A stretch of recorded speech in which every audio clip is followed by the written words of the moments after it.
ขอต้อนรับท่านผู้มีเกียรติทุกท่านเข้าสู่การแข่งขันไทยไฟท์ฆ่าเชือกวัดป่าวังน้ำเย็นพบกับ2ผู้ดำเนินรายการเป็กเปรมนัสสุวรรณานนท์และเดี่ยวสุริยนต์อรุณวัฒนากูลสวัสดีครับผมเป็กเปรมนัสสุวรรณานนท์ครับกราบสวัสดีทุกท่านครับผมเดี่ยวสุริยนต์อรุณวัฒนากูลนะครับกราบสวัสดีท่านแขกผู้มีเกียรติทุกท่านนะครับที่ชมอยู่ทางหน้าจอตอนนี้เลยนะครับกับช่อง PPTV HD 36ครับอีกหลากหลายท่านเลยครับที่ติดตามอยู่ทางไลฟ์ของเราทาง YouTube Channel นะครับกับ Thai Fight Official ครับและพี่น้องชาวจังหวัดมหาสารคามอยู่ที่นี่รวมถึงจังหวัดใกล้เคียงวันนี้ดีใจมากๆที่ได้มาที่นี่ทุกคนน่ารักต้อนรับเราดีมากจริงๆครับขอต้อนรับทุกท่านเข้าสู่การแข่งขันชกมวยไทยโลกไทยไฟท์ฆ่าเชือกวัดป่าวังน้ำเย็นครับเราจัดกันที่วัดป่าวังน้ำเย็นเลยนะครับอยู่อำเภอเมืองครับจังหวัดมหาสารคามครับทุกคนเปิดความมันนะฮะความคมชัดมันสตาร์แต่ที่ PPTV HD นะครับบอกเลยว่าเริ่มคู่แรกพิกัดน้ำหนักนะ64 กิโลกรัมนะครับเอาแบบเบาๆซอฟๆไปก่อนนะฮะคนแรกยอดมวยจากอาร์เจนตินาครับเจ้าของสไตล์เดินหน้าและท้าชนขอเสียงต้อนรับอาร์เจนไตน์ขาโหดอันเดรสเมรา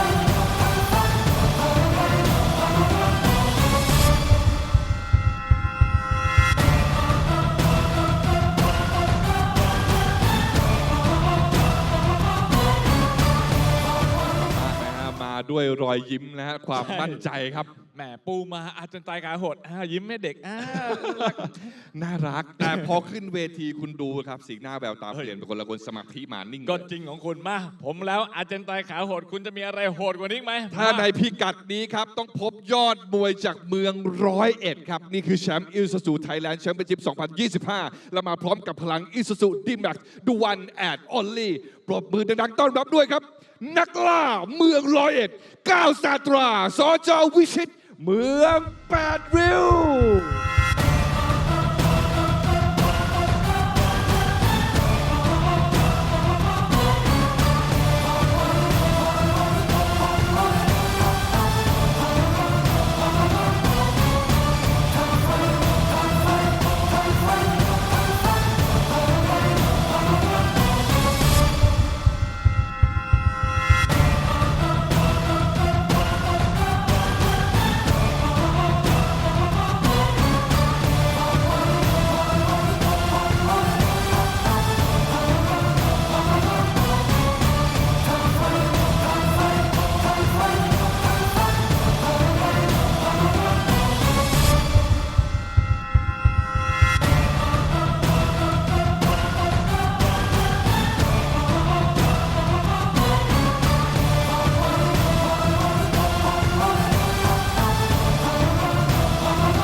Here in the Kingdom of Thailand, we just celebrated the Songkran Thai New Year, a time for family, a time for celebration, time for a lot of festivities, of course, and of course, celebrations and the festivities continue here tonight on the big Thai fight.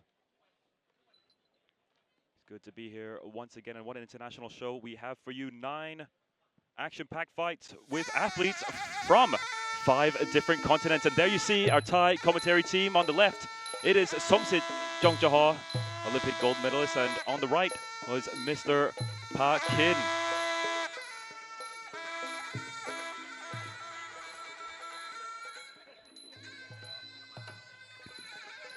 And kicking us off for our first bout this evening, it is Argentina taking on Thailand. In the white corner, we've got Andres Mera. He is 34 years old. He's 172 centimeters tall, hailing from Argentina. 24 fights on his record, 19 victories, 5 defeats, no draws. And his opponent fighting out of the black corner, it is Kaosatra Sojawishit Mung Bat Leo. His real name is Satra Wong Somson. 28 years of age, 175 centimeters tall. And he's from Roi Et province, which is not too far from Mahasarakham. Has a total of 125 fights, 96 victories, 27 losses, and 2 draws. Isuzu Thailand Championship winner at 65 kilograms. Sorry, his last name was Wong Somsi. I think I messed that up, Ali. Great start to the show. Anyways, we are live here in Mahasarakham province. Of course, deep in the heart of the Isan region. I am Kevin Chaikrit Amlin. I'm joined here in commentary with my longtime friend and colleague, Ali McOney. Great to be here, Kevin. Really pumped for this show, especially this first fight, clash of styles. I mean, we've seen Kaosatra fight a lot. Under a different name, though. He's one of these fighters that's very technical, and he can see what you're about to throw. He can see things coming a mile away. Very good, very technical, good at reading his opponent and dissecting things very quickly. Whereas Andres Mera, I mean, he's no stranger to Thai fight. He's actually fought someone that's fighting next, Jaruadsuek. He took him to, he lost on points to him, but he showed a lot of heart and didn't make it easy for Jaruadsuek. Really looking to see if he can use his clinch. He's training with the infamous Diesel from FA Group. He's got his own gym now in Singburi, which is in central Thailand. But Andres likes to keep things, he likes to do the complete opposite to what Kaosatra wants to do. He wants to get in there and rough you up in the clinch, use his boxing and make it a dirty fight. I'm really looking forward to this one, Kevin. Yeah, one thing's for sure. I mean, what we know about Kaosatra, he's never going to make it easy for his opponents. A very well-rounded fighter and, of course, undefeated here on Thai Fight. Yeah, you're right. I mean, the record speaks for itself for Kaosatra. 8 wins, 2 of those wins coming by knockouts. Like you said, no losses, no draws. One of the biggest wins, I think, in his Thai Fight career has to be against Ponek, who's a former Omnoi and Rajasthan Stadium champion too. That's right, and the referee in charge for this one is Balawat Kaksinton. Judges ringside, Phuket, Brampayun, Sema Tipkiri, and Yongyut Apai Saw. The president of the judges and referees here in Thai Fight is Dr. Sawang Wittiyapitak. And really good to be here in Mahasarakham. Of course, later on tonight in our main event, it is going to be Saenchai, PK Saenchai Muay Thai Gym, making a comeback fight here in Mahasarakham after 30 years. That's right, it is hometown. And he hasn't fought here for over 30 years. I asked him at the back, when was the last time you fought in Mahasarakham? Well, maybe when I was 11 or 12. So that's saying something. That's going to be a great main event. But we kick things off with round number 1 between these two. Good left body kick from Andres Mera. That's right, Kaosatra from Thailand, taking on Andres Mera from Argentina. 64 kilograms for this one. And you really see early on Kaosatra attacking the legs of Andres Mera. But this is what I expected Mera to do, Kevin. Come out aggressive, be on the front foot, start letting his punches go, especially his straight punches. Yeah, quite honestly, you're not going to beat Kaosatra in a technical game. There's no way. I mean, the experience is all there, and he's undefeated here on Thai Fight. He's had 8 wins so far, and he's had 8 victories. I mean, ever since he joined in the Isuzu Thailand Championship tournament, he's made a name for himself very, very fast here on the brand. Good elbow on the inside by Kaosatra into the clinch once again, somewhere where Mera may not want to be against Kaosatra. Yeah, I mean, Kaosatra just got all that experience over him. It looks like he wobbled him slightly with that elbow. I mean, that elbow could wobble an elephant, and that's how hard it is. Mera took it really well from what I've seen. And hitting the cup there. Obviously not a foul in Muay Thai, but accidental, of course. Fight continues. Believe it or not, Ali, there's been an update. It is a foul now. Oh, excellent. 2026. It's a new year, Ali. Kick to the body once again by Kaosatra. Kaosatra closing the distance, attacks the body once again. Deep, heavy press from Andres Mera. Andres Mera once again on the back foot. Good combinations put together by Andres Mera. Kaosatra returns with the right hand. Yeah, Mera starting to take quite a bit of punishment in this round now, not having a lot of success like he did at the beginning of the round with his own boxing. Now with the fight going the way it is, you're just wondering when Kaosatra may stop Andres Mera. We need to see more from Andres Mera, Ali. We definitely do. Got to really keep an eye on the clinch though with Kaosatra because he's trying to go for the long guard and then land that left elbow right through the guard. The best range that Mera wants to be is at the boxing range, inside the pocket, but not get into the clinch like we just saw there. Yeah, I mean, that knee took a huge devastating effect on Andres Mera, but returns with a nice right hand. Andres Mera, once again, takes another low kick. He blocked it, but didn't take it well. Either way, good uppercut from Andres Mera. Technique we don't see too often in Muay Thai, unfortunately, but a very effective one. And a low kick once again hurting Andres Mera. Andres Mera returns to one of his own. Seems like Kaosatra was not impressed with Andres Mera's low kick. Good team to the midsection. Combination attempt. Mera needs to start blocking these body kicks. That was a good attempt. Just needs to stop blocking the low kicks as well. There's a big left body kick from Kaosatra. He's built a career on that, and that is the end of the round number one. What a round.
For Kaosatra, really taking the fight to Andres Mera. I mean, stunning him a couple of times too. A well-rounded first round of performance, whether it was the hands, the knees, the kicks, it was all Kaosatra. Andres Mera, he did have his moments, but Kaosatra, let's be honest, Ali, was just too much for the Argentine.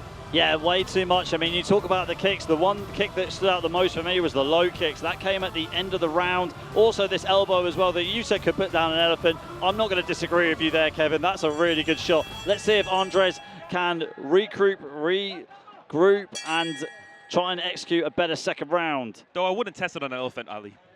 I think it's a really bad idea.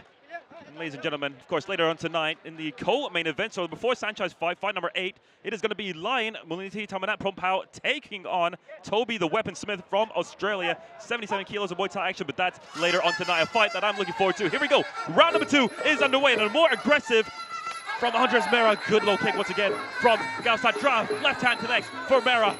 Yeah, this is a lot better for Mera. This is what his corner told him to do. Start letting your punches go and put the pressure on Kaosatra. This is much better from him. Absolutely. Doing all the right things now, Mera, but staying into the clinch against Kaosatra, that is not one of the right things, but staying outside and banging with Kaosatra, perhaps that is the route to go. Andres Mera, he can give some punishment. You can see it right here, but into the clinch. Immediately, Kaosatra makes space for himself and then throws the knee. But Mera's been smart with the clinch so far. He's going for the close body locks and pushing Kaosatra onto the rope so he can't work the clinch at all. This is a bit better from Kaosatra, getting his extension there with the arm. There's that left elbow, Kevin. Easier said than done. I mean, take a look at Kaosatra. No matter how close Mera is getting, he always manages to find space to throw his knees just like that to the midsection, pulling him as if he was nothing. Incredible from Kaosatra, showing his prowess, showing how good he is. Head kick attempt there from Kaosatra, knee to the body and back into the clinch again on the ropes. Protect yourself at all times, guys. I mean, Kaosatra was in his right mind to throw that head kick, and back into the clinch he goes, working away, trying to get a bit of separation here by extending the arms. And now he's got the double collar tie on the back of the head. Now that is not where you want to be. Mera wants to try and push his hands into the face of Kaosatra, try and push the hands as best he can. Yeah, that's the last place you want to be against a very experienced clinch and knee fighter like Kaosatra, who's not only a clinch and knee fighter, very well rounded, but let's be honest, he's very good in there as well, Ali. Knee once again for Kaosatra into the clinch. Knee once again and pulling the head of Mera down. Saved by the referee right there in that clinched exchange. A few more seconds and Kaosatra would have had the opportunity to throw a knee to the head. Oh, that could have been nasty, and I believe there's some swelling on the right cheek of Mera. Does not look good for the Argentine. Elbow once again and a right hand. Mera refuses to go down. One heart, one determination being shown by the Argentine. Yeah, he's tough, Mera. He is tough. And he definitely showed it in his last fight against Jaruadsuek and showing it here right now. I think that swelling came from one of those elbows, Kevin. That's right, as legendary commentator would say, Jim Ross, he'd say he's tougher than a $2 steak, and I can see it right here. Left hand, or left elbow once again. Mera turns the elbow of his own. Right hand from Mera. Into the clinch we go. The referee did not see it. Activity immediately decides to separate them, but Mera comes back with some hands. Oh, vice grip lock right here. This is so difficult to get out of. Good work there from Kaosatra to get some really good points and cause some more damage. And that is the end of round number 2.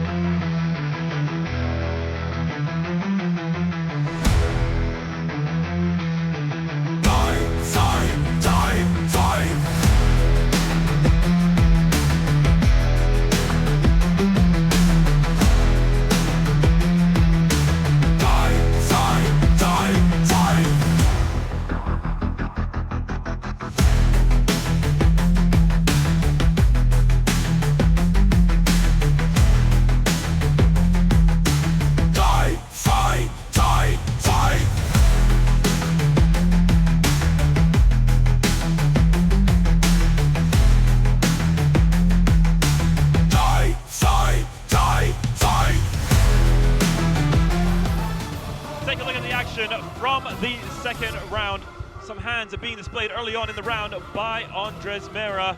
However, as the fight continued, Kaosatra, he decided to get close. He decided to initiate that clinch and then started going to work on his opponent, Andres Mera. It was all about the inside fighting that won that second round for Kaosatra. It was the knees, it was the elbows. Take a look at that knee to the midsection. I mean, that took the wind out of the Argentine. No doubt about it. Let's be honest, Kaosatra is up 2 rounds, Ali. I don't see any way else to score that one. Yeah, I completely agree with you. I mean, the second round started like the first round did. Andres Mera having a good start, you know, blitzing Kaosatra with the punches. But then Kaosatra was able to just subdue him inside the clinch and hold on and create some room. Land that elbow, land the knee, land the head kick. It's all Kaosatra for me at the moment, Kevin, but let's see if Andres Mera can finish on a high in the third round. Good elbow there from Mera. Yeah, ever since we saw Kaosatra compete in the Saenchai Championship, we knew he was going to be a problem for everybody else in that exact same weight class. Whether it's 64 kilograms, 65, he can take on them all. Right hand attempt from Kaosatra. Kaosatra into the clinch once again. I mean, I'm going to say it again and again and again because that's what's working for him.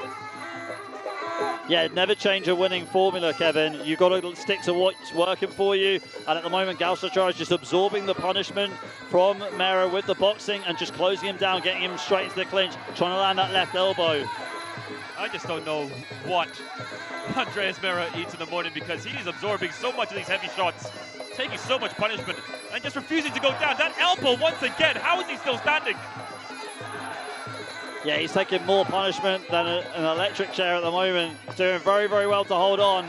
Yeah, some may say I'm pretty shocked. Electric chair reference, Ali. Get into the clinch. He's trying to protect his body with that elbow. Not the wisest of ideas. The protection nonetheless.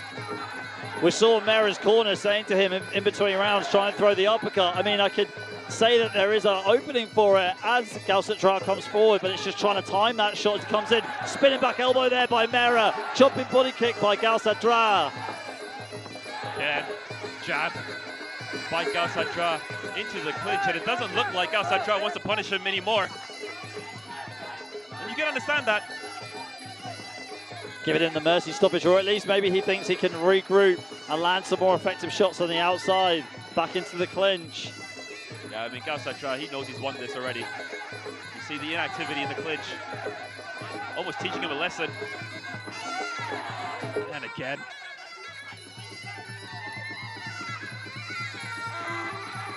Don't think we'll be seeing a fourth round, Ali. I don't think we will. Not one bit. Good lock there from Kaosatra. Of course, we say that because if it is a draw, we go into a fourth round. And this is not going to be a draw, ladies and gentlemen. Hand combinations by Andreas Mera, but neutralized by the clinch once again of Kaosatra. Big knees in the clinch here. Big left knees from Kaosatra. It's the placement of all of his shots, though, Kevin. He hasn't really wasted a shot. He hasn't thrown anything without knowing it's going to land. Good elbow there by Kaosatra. And Kaosatra's cut.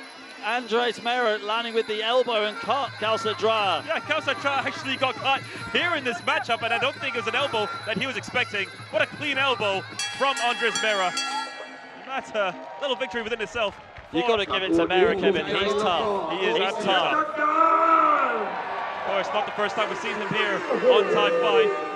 Nonetheless, this beautiful display of heart being shown by Andres Mera, but there's no way he's going to get his hands raised at the end of this one. Kaosatra, Saenchai, Wishimun Padleo, just dominant throughout the 3 rounds. Yeah, couldn't agree more, but Mera showing a lot of grit, a lot of heart. Definitely could see him coming back. Let's take a look at the replay here. There's that big elbow from Kaosatra, Saenchai, Wishimun Padleo. And again, and sometimes you wonder, how much elbows can this man take? Knees to the midsection, just punishment on the inside. Spinning elbow attempt from Andres Mera. There's the elbow that actually sliced Kaosatra open. Kaosatra not taking a liking to that one. Let's now go to our MCs for the official decision. Coming up next, it is Jaruadsuek taking on Saeed Rahu. เอาละครับมาครับถึงเวลาแล้วนะครับที่เราจะประกาศผลนะครับและผู้ชนะนะครับ The winner is The Black Order 9-3 สจ.วิชิตเมือง8เร็ว สุดยอดขอแสดงความยินดีด้วยนะครับกับก้าวสัตรานะฮะแล้วก็เป็นกำลังใจให้กับอันเดรสเบล่านะครับทำได้ดีมากๆจริง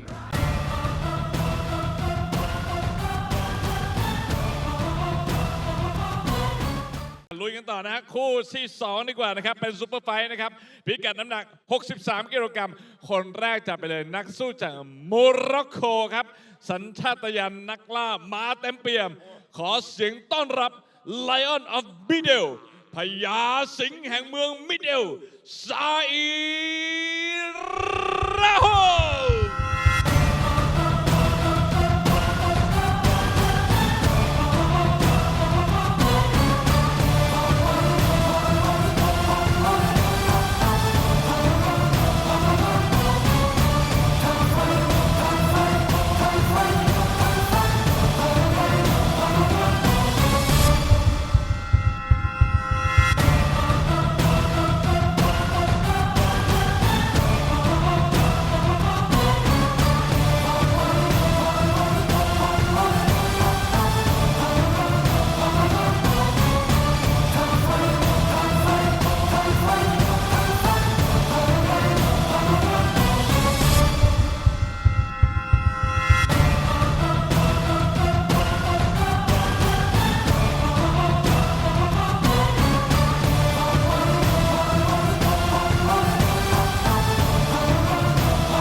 ครับบินมาไกลจากโมร็อกโกเพื่อมาขยี้ศัตรูบนเวทีแห่งนี้ณมหาสารคามถ้าอยากได้คำว่าชนะไปต้องถามคนนี้ก่อนนะครับเขาเป็นยอดมวยจากโคราชนะครับเป็นเจ้าของแชมป์อิซูซูไทยแลนด์แชมเปี้ยนชิพ2025ด้วยและมาพร้อมกับพลังอิซูซูดีแม็กซ์วันแอนด์ออลลี่ปรบมือดังๆต้อนรับด้วยครับกับเพชรฆาตเมืองโคราชจรวดศึกสจ.วิชิตเมือง8ริ้ว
after a dominating performance from Kaosatra Socha Wishimung Padlil, we move on to our second bout of the evening international matchup between Thailand and Morocco, fought at 63 kilograms. And it is Kaosatra's teammate that is about to compete here in the ring tonight.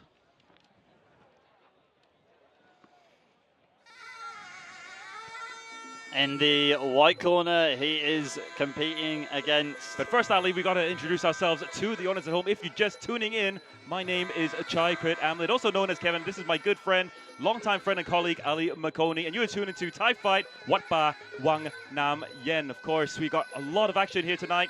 9 fights. We've already seen 1, but 8 more to go. 7 glove fights. No, 7 Padetsuk fights, excuse me, and 1 glove fights in the main event. But Ali, please continue introducing the opponent fighting out of, or the competitor fighting out of the white corner. Yeah, here we go. So we've got Syed Rahu, who is nicknamed the Lion of Medel. He is 31 years old, 178 centimeters tall, representing Morocco. He's had 46 fights, 34 victories, 12 defeats, and no draws. And his opponent fighting out of the black corner, as we mentioned before, he's a teammate of Kaosatra. It is Jaruadsuek Socha Wichit Mung Padlil. Your name is Gringai Tanan Tai Song, 25 years of age, 176 centimeters tall, from Nakhon Ratchasima province, located in the northeastern part of Thailand. He has a total of 116 fights, 86 victories, 28 losses, and 2 draws. An Isuzu Thailand Championship tournament winner, and he's also a Thai Fight tournament winner. 2 different weight classes, in fact. Thai Fight winner at 67 kilograms, and Isuzu Thailand Championship tournament winner at 63 kilograms. Love watching him fight. Jaruadsuek, really good fighter. Spent a lot of time at Kiat Navy, which is a gym on a Navy base, funny enough, in the east of Thailand, in Rayong province, if I'm not mistaken. It's in Chonburi province, in fact. There you go. Not too far away, but watch out for the slick boxing of Jaruadsuek, whereas Syed Rahu, he's on the other side of that kind of skill set. He's very aggressive. He's never in a dull fight, Syed Rahu. Loves to come forward like this. Great overhand right, left hook, spinning elbows, fly knees. He's got it all, Kevin, and he's a brawler. And he's got a lot of power. Yes. That we cannot forget about him. He does have victories on the big Thai fight. He does have knockout victories as well. I always look forward to tuning to Syed Rahu's fight. Good low kick there from Jaruadsuek. Jaruadsuek, just like his teammate Kaosatra, very experienced, very well-rounded, and waits for the correct opportunity. At the moment, it's Syed Rahu being the aggressor, as he always is. If you've got a good boxing base like Jaruadsuek, you know, you make for a really good technical fighter. Syed Rahu's doing a good job at the moment, staying on the outside, using the right hand. It's a perfect punch to unlock southpaw. It goes straight through the guard. You've got to line yourself up for it as well, and Syed Rahu's doing a good job of that, Kevin. Yeah, we've seen a lot of Moroccans come through lately. I mean, there's so many Moroccans here in Thailand right now competing in Muay Thai. It's all about making a name for yourself. It's all about standing out, because of course, Muay Thai competitions, they want to have the best of each nation. And Syed Rahu, I mean, he's done just that recently. Knee to the midsection by Jaruadsuek. Maybe he's been watching his teammate Kaosatra recently. Yeah, potentially. I mean, he's same as Kaosatra. He can adapt on the fly. He's very good at using all the Muay Thai weapons at his disposal. We've seen a bit of everything so far from Jaruadsuek. Expect him to adapt wherever this fight goes.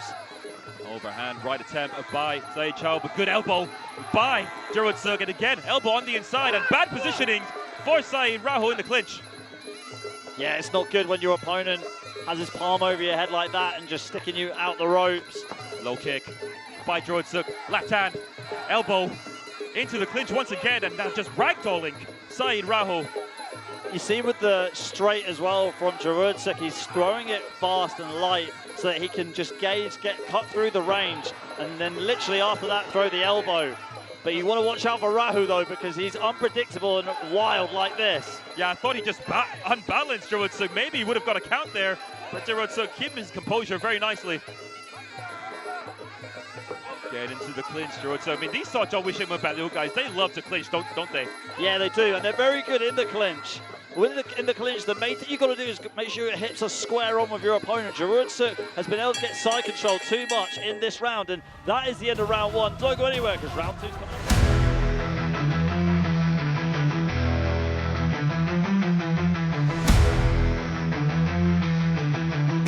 Sorry.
let's take a look at the replays from round number 1. Aggressive start from Said Rahu. I love this straight right to the body. That's exactly what you got to do against a southpaw. But then Jaruadsuek started to wake up and start to land his own shots. I mean, funnily enough, the straight left in southpaw unlocks the orthodox, and that's what Jaruadsuek started to do. It was in the clinch where Jaruadsuek had the most success, getting side on and taking the back of Said Rahu, almost throwing him into the commentary box where me and Kevin are sitting right now. And the advice from Said Rahu's corner was you've got to come forward and let your punches go, throw 3, 4 punch combinations. I think that is a good tactic to use against a technical fighter like Jaruadsuek. You don't want to give him too much time, too much air to breathe, but saying it is easier than doing it, Kevin. Absolutely, and here we go. Round number 2 is now underway. In my opinion, anyways, Jaruadsuek took that first round. We need to see more from Said Rahu and stay away from the clinch by any means necessary. Stay outside. Go for a brawl against Jaruadsuek. It's all about spoiling the clinch, you know. You can lock the arms, you can lock around the waist and move your opponents towards the ropes so they can't do anything, forcing the referee to break it up. Yeah, once again, a kick to the body and a low kick by Jaruadsuek, who is now on the back foot. Once again, kick to the body, and that echoed throughout the temple here in Mahasarakham. Said Rahu pushing forward once again, takes a right hand, knee to the body by Said Rahu. Said Rahu, you can see the damage he's caused. Well, hopefully you'll see it soon on the right eye of Jaruadsuek. A lot of bruising and it's reddening. Kick to the body again from Jaruadsuek. Knee to the body. Left hand into the clinch. Said Rahu doing a good job of staying close, but nice trip there by Jaruadsuek. Yeah, let's see how Said Rahu's going to respond to this. Got to start letting these punches go. And again, Jaruadsuek taking the back inside the clinch, racking up some really valuable points. Absolutely. In that position. And that shows control, Ali. And control is very important in the sport of Muay Thai. And again, dominant position for Jaruadsuek. Did not manage to throw a knee. But anyways, he's showing the judges here that he is in full control. Jaruadsuek on the back foot, manages to throw a kick to the midsection, goes for the low kick, knee, or kick, excuse me, to the midsection, left hand, into the clinch we go again. Yeah, Jaruadsuek just making it a lot easier for himself by walking down Said Rahu and roughing him up inside the clinch. Rahu's locked in a straight jacket when he's inside the clinch. There's that left body kick from Jaruadsuek, and back into the clinch we go. Notice though the right hand of Said Rahu may have caused Jaruadsuek some issue. Someone is bleeding in there, Kevin. Yeah, I wonder who that may be. Thankfully, it's not us. Here it is, going forward once again, going for the left hand. Takes the back and just dumps him. Look at these.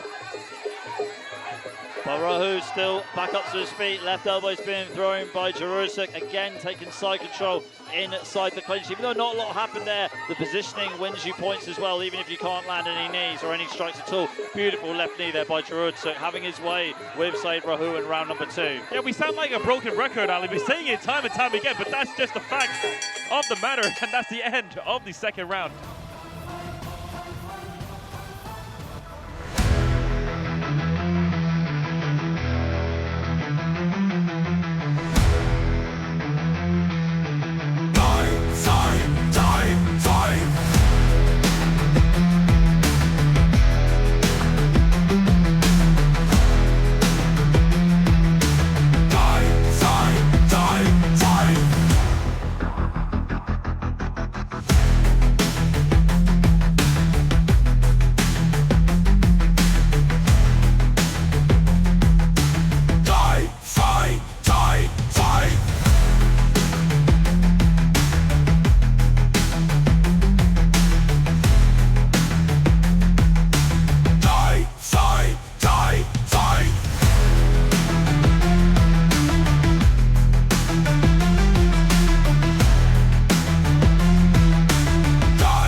Here we go, let's take a look at the replays from round number 2.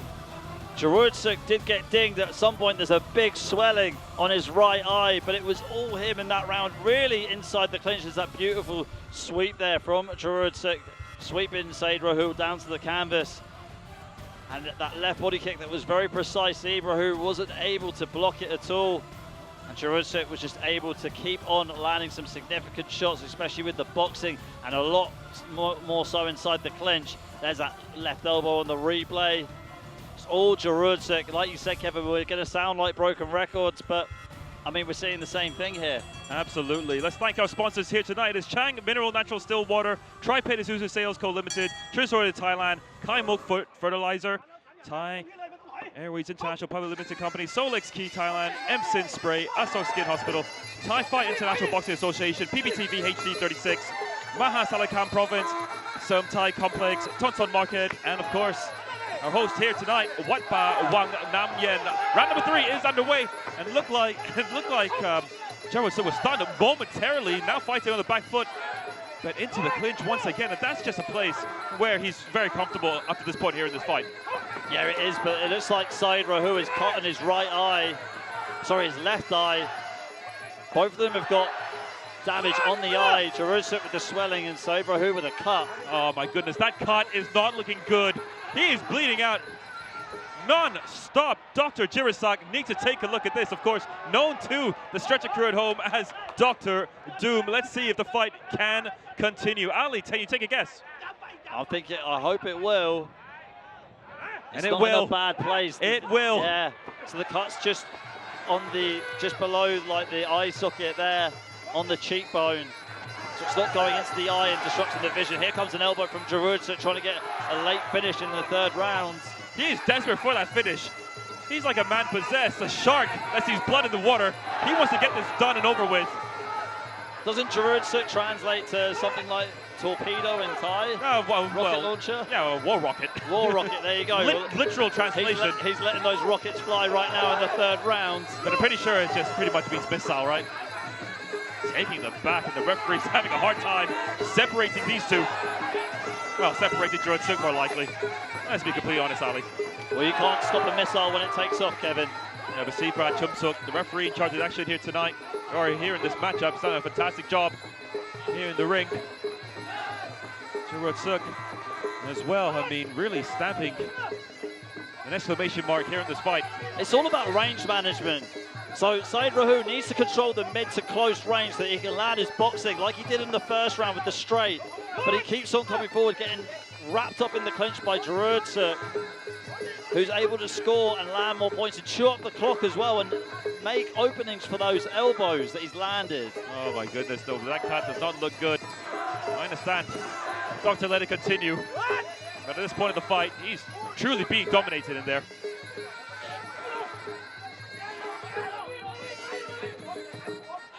Been a well-rounded performance by Jaruadsuek. Said Rahu's right side is red raw from all these left body kicks that haven't been blocked from Jaruadsuek. After this contest here, we'll see Yodthewin take on Wenjie. And then after that, it is our favorite inmate here on Thai Fight, Padetsuk. So Binancy, Lupayo Muay Thai Gym taking on Gabriel Belazario from Brazil. Oh, that punch rocked Said Rahu and the elbow as well. Said Rahu has gone down. Referee's not giving him a count though. He's getting up wobbly and the count comes in right now. Surprised how long that took the referee because that was a hard shot from Jaruadsuek. But I assume we're almost towards the end of the fight. On wobbly legs though, doesn't look like he wants to continue and the referee's waving off. Good refereeing right there. Said Rahu was definitely hurt. Yeah, no need to continue, though I do think we're already at the end of that 3rd round. Nevertheless, you'd prefer to have a knockout victory on your record. And Jaruadsuek did that very nicely. He fought all the way till the end. Yeah, I mean, it was just Jaruadsuek getting into that furious flow of his. Here is where the stoppage was. So it started with this body kick, and then Jaruadsuek just came crashing in with the left elbow that wobbled Rahu. You could just see that he was really hurt by that and stumbled down to the canvas, helped a little bit by Jaruadsuek with that little nudge from his knee. The power, the momentum Yeah, the accuracy of that elbow. Followed through with it, didn't he? He knew that he broke his composure, Put broke his his stance. Entire body weight behind that one. There was no way Saeed Rahu was going to continue after that. Excellent performance from Jaruadsuek. No doubt about it. We're looking forward to see what he has to offer next. เรียบร้อยครับเอาละครับแน่นอนครับตอนนี้ประกาศผลอย่างเป็นทางการนะครับสำหรับคู่2นะครับและผู้ชนะครับ The winner is จรวดศึกสจ.วิชิตเมือง8ริ้ว from Thailand ขอแสดงความยินดีด้วยนะครับทำหน้าที่ได้เป็นอย่างดีแล้วก็สำเร็จเป็นที่เรียบร้อยนะครับ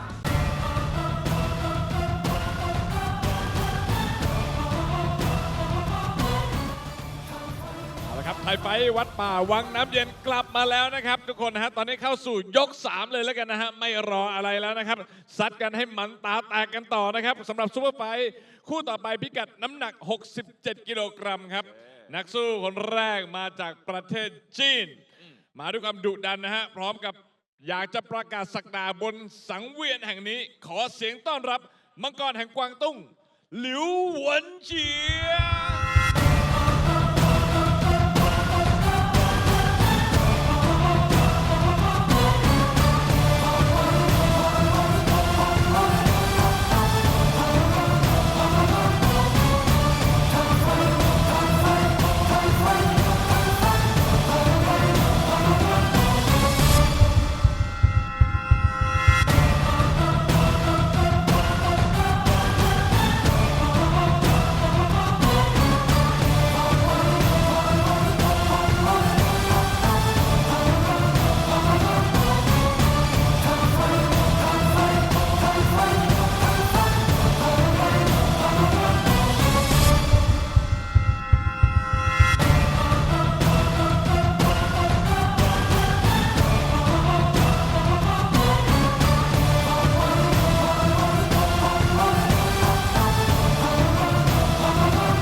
หลิวหวนเฉียจากประเทศจีนนะครับกำลังภายในไม่รู้เป็นยังไงแต่กำลังภายนอกวันนี้ต้องวัดกันหน่อยแล้วล่ะครับถูกต้องเลยนะฮะสมาธิดีมากๆนะครับเพราะเขาคนนี้ต้องเจอกับยอดมวยจากบุรีรัมย์นะครับผู้ที่มีหัวใจแกร่งดุจหินผาท้าทายทุกอารมณ์ความเจ็บปวดนะฮะด่านหน้าเข้ามาเลยครับไม่มีถอยอยู่แล้วครับขอเสียงปรบมือต้อนรับให้กับขุนศึกปราสาทหินยอดเทวินมอราชพัฒน์หมู่บ้านจอมบึง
Here we go, moving on to our third bout of the evening, an international matchup between Thailand and China at 67 kilograms. Already we've seen decision victory by Kaosatra, Saenchai มือง8ริ้ว against Andres Mera, and we saw KO victory by Jaruadsuek, Saenchai มือง8ริ้ว against Saeed Rahu. Now moving along to our third bout of the evening, but firstly, let's talk about the location we are at today. Of course, in Mahasarakham, we are at Wat Put Wanaram, probably known as Wat Pa Wang Nam Yen. was established in 2006 by Pratep Wachirian Sunton, also known as Luang Pa Chao Kun Suriyan Kosapanyo, through the collective devotion of the people of Mahasarakham and faithful donors who contributed both land and resources. This site was transformed into a stunning temple that serves as a spiritual heart of the local community. Today, Wat Pa Wang Nam Yen has evolved into a premier Buddhist landmark and a major cultural attraction renowned for its breathtaking architecture. Wat Pa Wang Nam Yen stands as a profound source of pride for the people of Mahasarakham and visitors from across Thailand and around the world. Well, let's move on to this fight now. So in the white corner, we've got Liu Wenjie. He is 27 years old, 173 centimeters tall. He is from China. He has fought 37 times at 24 victories, 13 defeats, no draws. And his opponent fighting out of the black corner, he goes by the name of Yodthewin Morachipat Muban Jombung. His real name is Thewin Panlomso, 22 years of age, 172 centimeters tall, from Buriram province, located in the northeastern part of Thailand. He's had a total of 92 fights, 67 victories, 19 losses, and 6 draws. He is an Isuzu Thailand Championship tournament winner in 2024 at 67 kilograms. Now moving on to the referee in charge. It is Yongut Apaiso. Judges ringside are Pukit Prampayun, Sematip Kiri, and Siprat Chum Suk. Did my research, Kevin, on Liu Wenjie. I like this kid. He's got good composure, really times his shots very well. Good foundation with the low kicks. Now, what I mean by that is they're good range finders. You see fighters miss a lot of their shots at the mid-range because they haven't found the range just yet. Liu Wenjie's very good with the low kicks, good at storming the pockets with the straights and his left hooks. He lost his last fight on points to Petek, but he took Petek into a 4th round decider and really pushed the young kid as well. Petek is a good fighter that fights on Thai Fight and Thai Fight League, and actually fought earlier on today. That's right. Not on Thai Fight though. Just so the fans at home know, there's not a secret Thai Fight show somewhere else. And Liu Wenjie has got Muay Thai tattooed on his ribs, so you know he is committed to the art of Muay Thai, Kevin. Absolutely, and he is in love with the sport, as so are we. Tough task ahead of him, though. I mean, Yodthewin's on a real good win streak right now. 8 wins in a row on Thai Fight, 6 of them coming by way of knockout. Yeah, what we know about Yodthewin, a very well-rounded fighter. He fight on the back foot, can go forward. Begins the fight by taking his time, though. But once he gets started, well, you can't stop him. You can just tell, though, from the way how composed he is. Look how focused Yodthewin is and landing everything effortlessly. He's controlling the mid-range so well. See the referee in charge. He's not happy with the pace of this fight. He wants to see more action. And fair enough, Ali. So do we and the viewers at home. Teep to the midsection by Yodthewin. He wants to use that teep, though, Yodthewin. It's so good to use against a fighter like Liu Wenjie that wants to use the low kicks, wants to use the punches. Yeah, very much an outside fighter, but so is Yodthewin. Good left hand from Liu. Liu Wenjie really composed here. Yeah, he's giving as good as he gets at the moment, Kevin. There's that low kick again. Yeah, looking for the trip on Yodthewin. Oh, good hands there from Yodthewin. Oh, they got caught, though, with a counter from Liu Wenjie. Liu Wenjie circling himself off the ropes into central ring. Good work there, good IQ from Liu Wenjie. Yeah, if Yodthewin's not careful, he will get caught by one of those counters from Liu. We know exactly what he's capable of. He is tough. Referee again saying needs more action. Yodthewin still trying to work out Liu Wenjie. He's not a very patient man, is he, the referee? No, but you can understand why. Absolutely, especially for the pace that we've seen already in the first and second bout, and the pace that we're used to seeing here on Thai Fight, whether it's the Big Thai Fight or Thai Fight League. Good right hand again from Yodthewin. So good on the outside. And he's looking for a knockout. He's looking to get this done early. He's really trying to look for that knockout, isn't he, with the right hand. As soon as they get into the short range, that's exactly that's the punch that Yodthewin wants to use. Bit of a stalemate between the two of them, but there's that rangefinder from Liu Wenjie. And yeah, you could understand the referee pacing these fighters. I mean, don't forget, they were fighters themselves once upon a time. The referee in the ring, he knows exactly what he's talking about, and that's the end of the first round.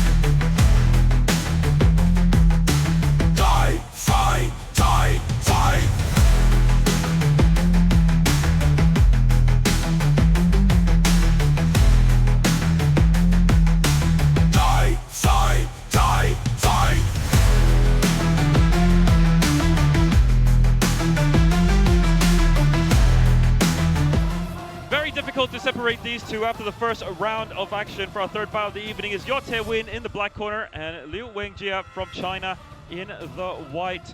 And a lot of them, I mean, they're really cancelling each other out with a lot of the offense.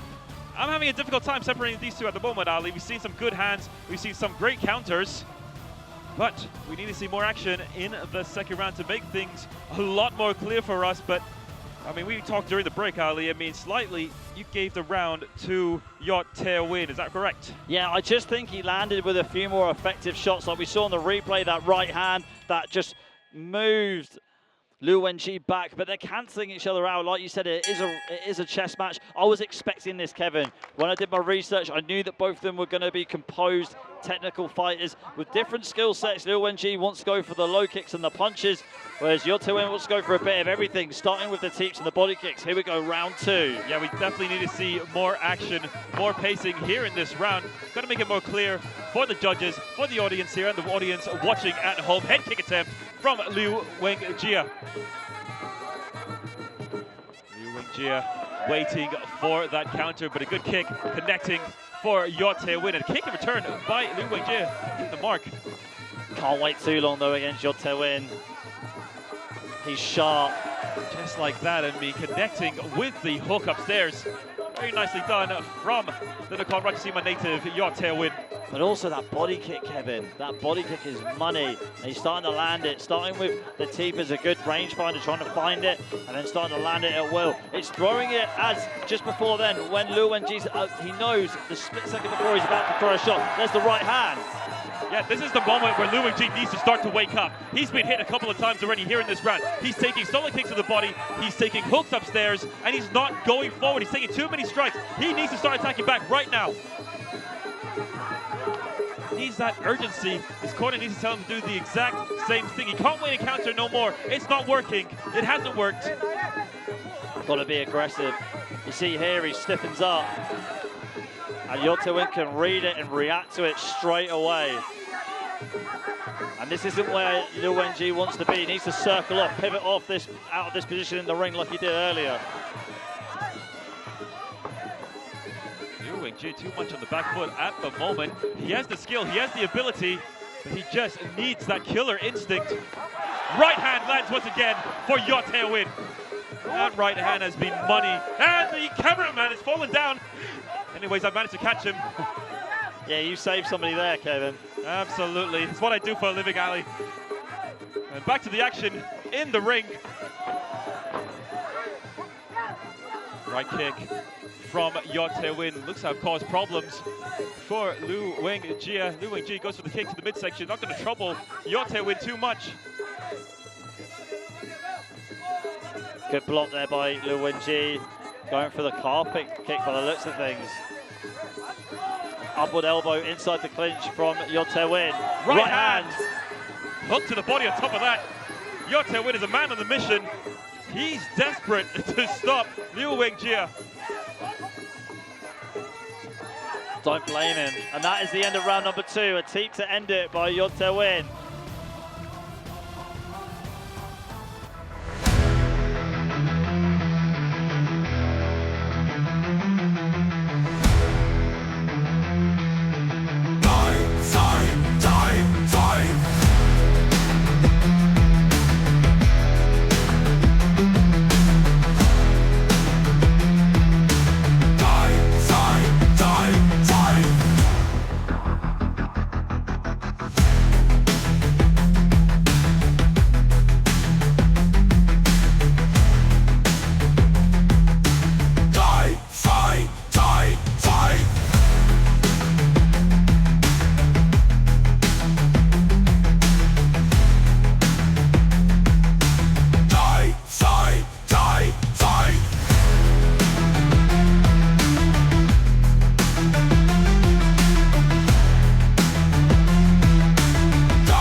let's take a look at the action from that second round.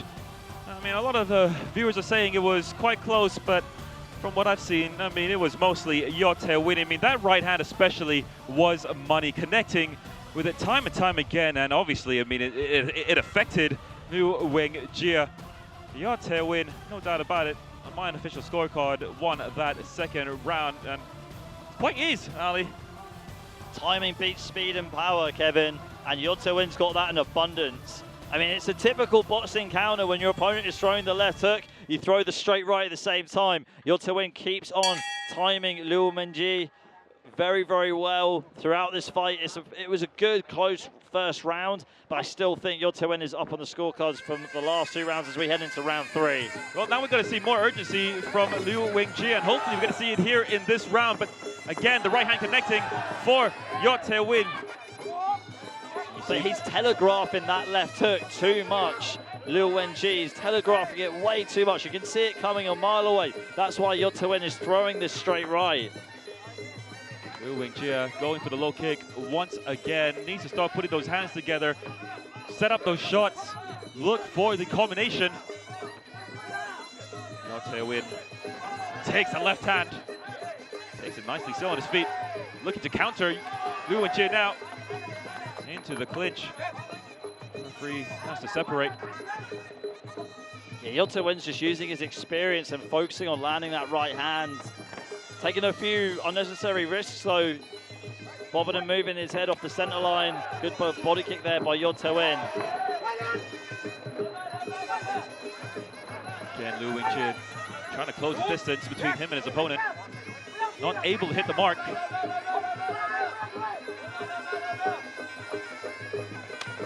Low kick again, low kick in reply.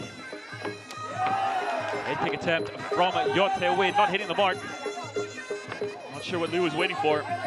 Waiting to counter a bit too much. He's trying to bait him in for a check left hook. Trying to land a low kick. But just not enough work rate, not enough activity from Wenjie. Just not taking enough risks, Kevin. He needs to start taking some risks and start coming forward. Yeah, I couldn't agree more. Just not seeing it right now from the Chinese athlete.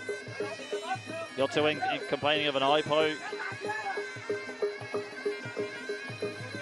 Almost going to land that body kick, baiting it. This is better from Wenjie, even though none of those punches landed. That's what he needs to start doing. He needs to start pressuring Yodthewin as best he can. Right hand again. How many times has he connected with that one? Makes it look effortless. Jab. Very nicely done. Coming up next, ladies and gentlemen, after this bout, it is going to be our favorite inmate, Padetsuk. So Balansi Lupayo Muay Thai Gym taking on Brazil's Gabriel Belazario. That'll be for the 60 kilograms. Can't wait for that one. Back to the action in the ring here. Yodthewin is still very much in control. Good evasion of the kick, takes the low kick, and tries to dish out a right hand.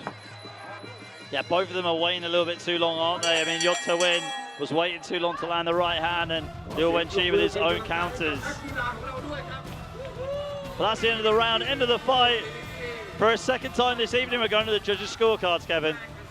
That's right, Wenjie celebrating, but in my official scorecard, don't think he got the job done here tonight. I think it is going to be Yodthewin. Let's take a look at the replay from that third round. Both of them missing with shots. Trying to make it a brawl early on. Something, in my opinion, that Wenjie had to do. Good right hand connecting for Yodthewin. He's been money with that right hand throughout the entire fight. No doubt about it, very well-rounded overall performance from Yodthewin. Looking forward to see what's in store for him next here on Thai Fight. There's that right hand once again from Yodthewin. Such accuracy. Now let's go to our MCs for the official position. ฝั่งไหนกันดี The Black Corner or The White Corner มาครับและผู้ชนะนะครับ The winner is The Black Corner ยอดเทวินมราชมหาหมู่บ้านซอมึงพร้อมไซล่า ขอแสดงความยินดีด้วยนะครับโอ้โหยอดเทวินนี่ต่อยได้ ออกอาวุธเยอะนะฮะแล้วก็แม่นเป้ามากกว่าร วดเร็วนะฮะแล้วก็หนักหน่วงมากๆเลยนะและทั้งคู่ก็น่ารักมากๆนะครับต่อยกันเสร็จก็ยังรู้สึกว่าเป็นเพื่อนกันแน่นอนนะค น่า รับ รักมาก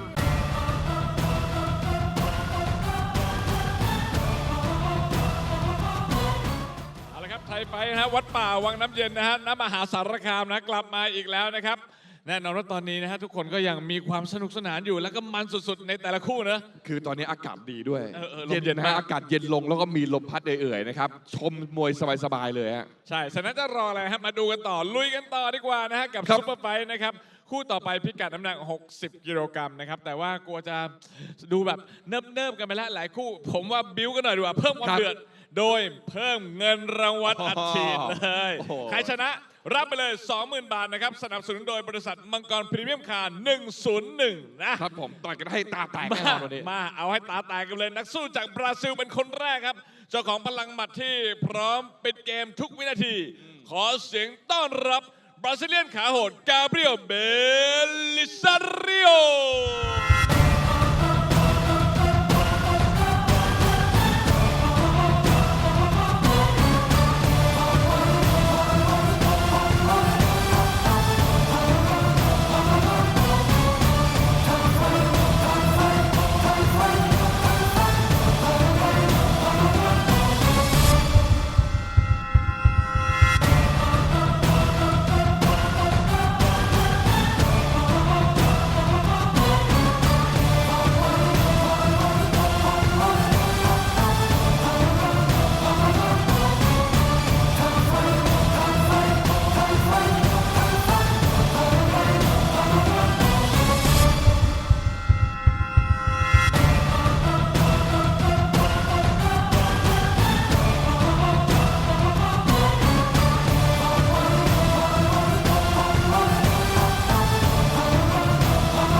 ครับเป่าประกาศก่อนขึ้นเวทีนะฮะโชว์พลังสุดๆนะฮะสำหรับบราซิเลียนขาโหดคนนี้ ดูแล้วสายแข็งแน่นอน แต่ว่าน่าจะเป็นสายแข้งด้วยถ้ามาจากบราซิลมี ไม่ธรรมดาน่าจะครบเครื่องอยู่ ครับ นะฮะทุกท่านครับเขาจะต้องเจอกับยอดมวยผู้นี้ แต่ผมขออนุญาตกล่าวถึงบางสิ่งบางอย่างนะครับที่เราจะบอกว่าทุกคนเคยมีความผิดพลาดที่เกิดขึ้น ครับ ยอดมวยผู้นี้ครับเป็นยอดนักสู้ที่เคยผิดพลาดจนต้องไปอยู่หลังกำแพงเรือนจำกลางเขาบินจังหวัดราชบุรีครับแต่เขาได้รู้จักกับมวยไทยเขาถูกมวยไทยหล่อหลอมให้จิตใจสุภาพอ่อนโยนขึ้นพร้อมที่จะเป็นคนดีออกมายืนอยู่แล้วก็ดำเนินชีวิตต่อไปในสังคมเขาถูกมวยไทยหล่อหลอมให้ร่างกายแข็งแกร่งจนพร้อมที่จะมายืนบนเวทีแห่งนี้และพิสูจน์ว่าเขาทำได้ดีและมีความภาคภูมิใจทั้งหมดนี้ครับทุกท่านครับโอกาส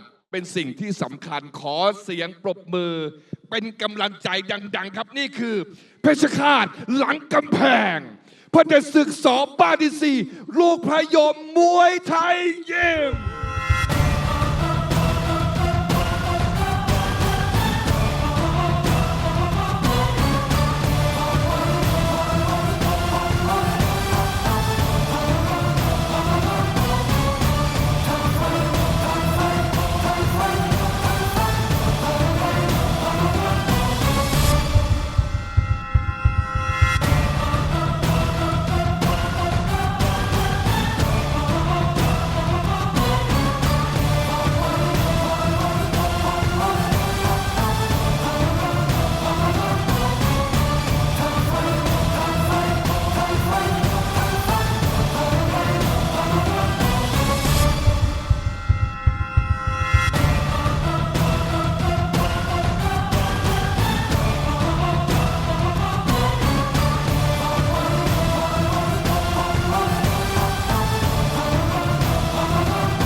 fight. We pride ourselves on being different from all the other promotions around the world and around Thailand.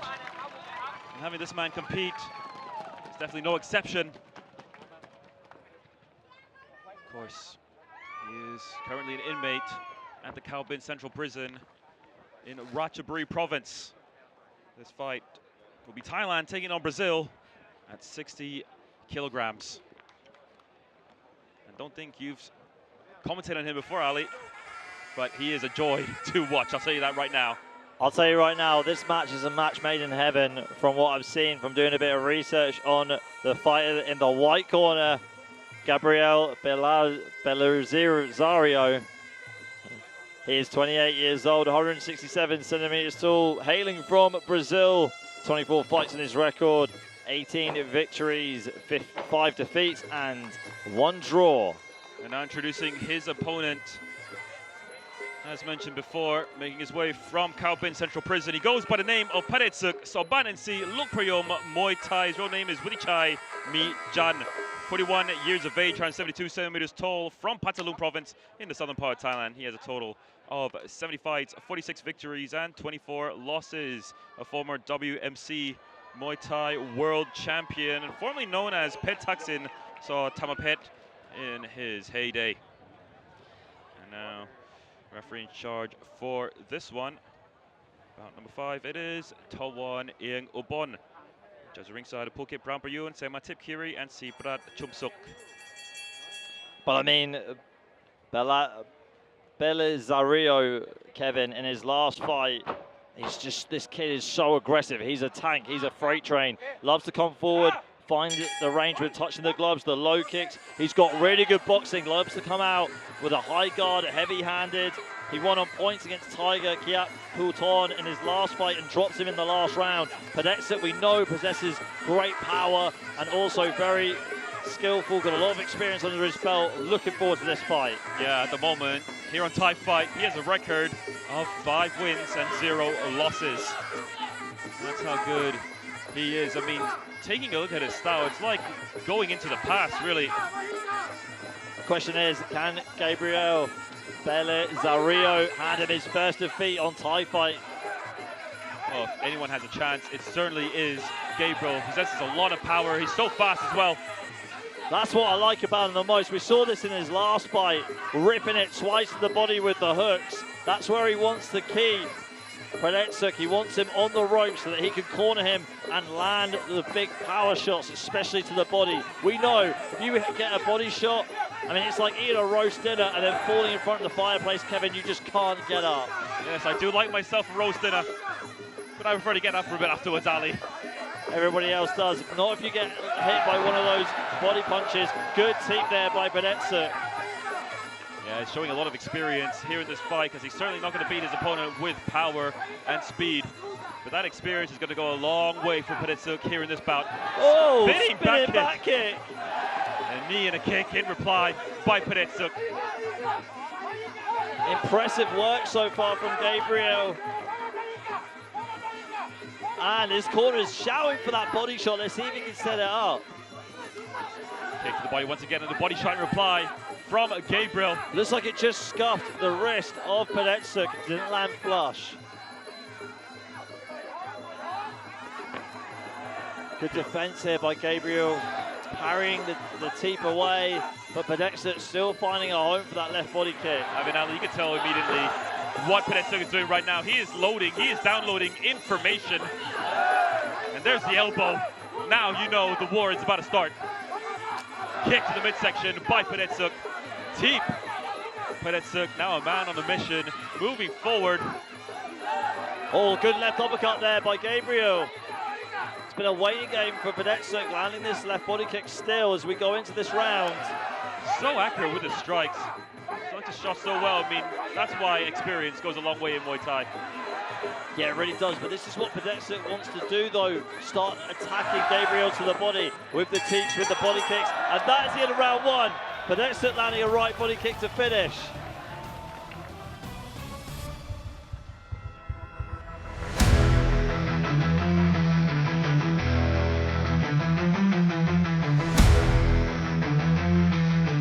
Die,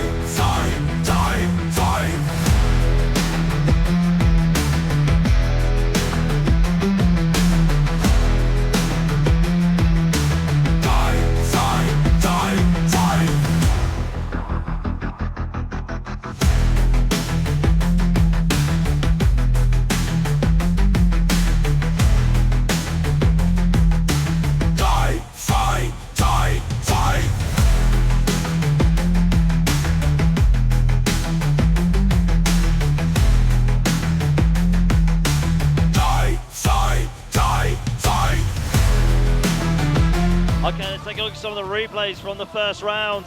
There's that teep that sent Gabriel flying from Padetsuk. Padetsuk was really good on the outside, landing the teeps, landing the body kicks. Here's the spinning back kick from Gabriel, which caught not just Padetsuk, but us off guard in the commentary box. Kept a good poker face though, Padetsuk. Yeah, he really did. I mean, those are showstoppers. A great evasion here by Padetsuk on the replay. And countering back with Gabriel with that right body kick. Beautiful timing from Padetsuk. I mean, we're in such a prime position because we're right next to the white corner, so we can see what the instructions are from the white corner's corner team. And we had Emerson Bento run up to the corner just during the break of the round, giving Gabriel some advice. Emerson Bento's up in a couple of fights, yeah. And they just wanted to come forward and start landing his punches. Couldn't agree more. You've got to do that. Kick to the body again from Padetsuk, and my official scorecard, he won the first round. That's just from pure accuracy. Pure accuracy and landing effective strikes in Muay Thai. Absolutely. It's all about quality over quantity, Kevin. Doing it right now once again. Yeah, that quality is very important in the sport of Muay Thai. Kick to the midsection by Padetsuk. Padetsuk now walking forward. Not seeing anything in reply from Gabriel. It's not just that, it's showing the balance too from Padetsuk, which will gain him some extra points because it's showing control. Gabriel not just getting suffocated right now with this onslaught from Padetsuk. He can't set himself. Gabriel needs to set. Good right hand there by Gabriel. But if Padetsuk keeps on chasing him, make him go on the back foot, he can't plant his feet. He needs to plant his feet and land his power punches. Padetsuk very much in control here in the second round. Kick to the body again and again. Doubles it up. Padetsuk trying to close distance between him and Gabriel. This is where Gabriel wants him though. This is where he needs to start attacking. Good jab from Gabriel. Now needs to try and see if he can go to the body. Now that Padetsuk's on the ropes, there's a good right hand to the body from Gabriel. Yeah, speaking of that, he's kind of abandoned that. We've seen a lot of it in the first round, but not seen enough of it here in the second. It's because he kept on getting chased earlier on by Padetsuk with these body kicks. Padetsuk was just stopping him with the mid-range with these beautiful body kicks. Again, see it right here. We're seeing a bit of deja vu. Flying up with elbow there by Gabriel. Desperate attempt of a spinning technique earlier by Gabriel. Right hand from Padetsuk. Right hand once again. Good hands from Padetsuk. The Patalung native looking to send Gabriel home. Yeah, Padetsuk's now starting to land his punches, starting to let his punches fly. Elbow there by Gabriel. Padetsuk says if it's an elbow war you want, elbow war you're going to get. There's an elbow from Padetsuk, and once again. Crowd are loving these body kicks. And that right hand from Padetsuk. But it's corner from Gabriel, keep on shouting him to throw the body shot. Problem is, Padetsuk keeps on suffocating him, keeps on closing the range, not allowing Gabriel to land it. There's an uppercut from Gabriel, missing with the right hand. I mean, is it possible to stop Padetsuk right now? Maybe slow to get started, but once he gets started, there is no stopping him whatsoever. Hand control here by Gabriel, but he looks exhausted. Backwards. He looks exhausted. Not seeing much in reply from the Brazil native. That's the end of the second round.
A dominant round by Padetsuk, who just bullied the bully, Gabriel from Brazil. I didn't expect this at all. He just chased him around the ring, for the first half of the second round with these body kicks and then started to let his punches go. Gabriel just couldn't get his feet set. He looked exhausted from, going backwards on the back foot, getting chased around the ring by Padetsuk. I was expecting to see Gabriel, land some more of those heavy body shots and power punches from the first round. Let's hope he can, muster up something to finish strong in the third round. There's that uppercut from Gabriel on the replay, but he didn't land it completely flush. Padetsuk able to counter him with an elbow. Yeah, but that one landed for sure. Here we go. Potentially the final round of action here in our fourth bout of the evening. Now don't forget, Gabriel has won his last fight on Thai Fight League with a knockdown in the final round. Let's see if he can do the same thing here against Padetsuk. Yeah, he's very impressive in that matchup. But here it'd be Padetsuk's experience proving to be too much at the moment. See, Padetsuk could just control the mid-range like this with the body kicks and the teeth to the face. But Gabriel's now got to start taking some risks and letting his punches fly. He's waiting a little bit too long. He's waiting for the counter. Yeah, it's the same thing we saw from Liu Wenjie earlier. Just not doing enough, really. Not having that killer instinct. Good kick to the midsection from Padetsuk. The timing is just incredible. I mean, that's the sort of thing that only experience can teach you. Yeah, you're absolutely right, Kevin. He just knows every second of the game. Good uppercut there, by Gabriel. And a right hand as well by Gabriel, trying to find some free space. Doesn't want to get stuck on the ropes against Padetsuk. The left side of the body has been a huge target for Padetsuk. Not sure how many kicks he's landed there, but you can see the reddening on that left side. It tells a story.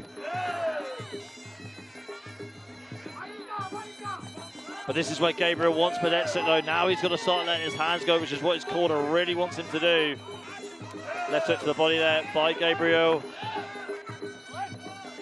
Gabriel taking more than 2 steps after holding onto the leg. You can't do that. You have to let go.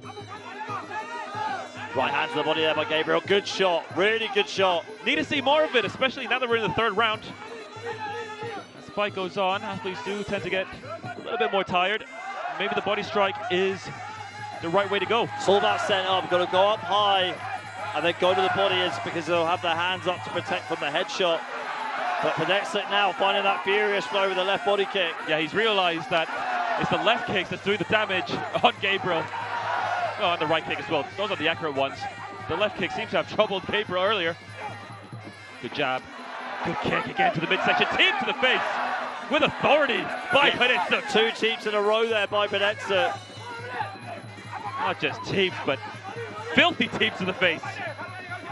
Right body kick as well from Padetsuk, as he's quite comfortable playing rope-a-dope with Gabriel. Right hand by Gabriel though, but Padetsuk eats it like a champ. Oh, he was a champ. World champ, in fact. And that's the end of the third and potentially final round of the fourth bout of the evening. Beautiful display from these two and a beautiful show of respect between Padetsuk and Gabriel Belazario. It's always nice to see Gabriel compete here on Thai Fight, but I think it was a little bit outmatched here today against Padetsuk. It was all about the experience. Gabriel may have had the power, he may have had the speed, but Padetsuk showing how valuable experience is and that quality means more than quantity. Here's the low kicks being shown by Padetsuk. As the round continued, I mean, it was the kicks to the body time and time again, landing with pure accuracy, definitely slowing down his opponent. And again,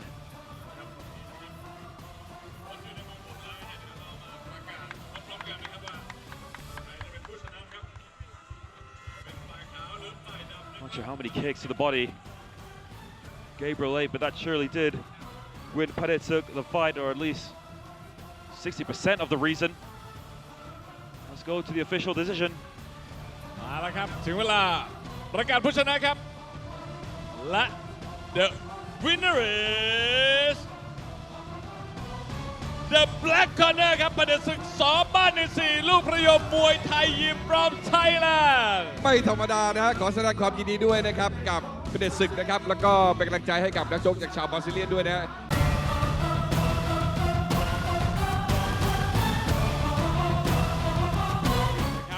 นักมวยคนต่อไปมาจากอิหร่านครับ ถึงมาจะดูนิ่งๆ แต่พร้อมสยบทุกสิ่งที่ขวางหน้าขอเสียงต้อนรับ The Mad Lion อามีวาฮาเบีย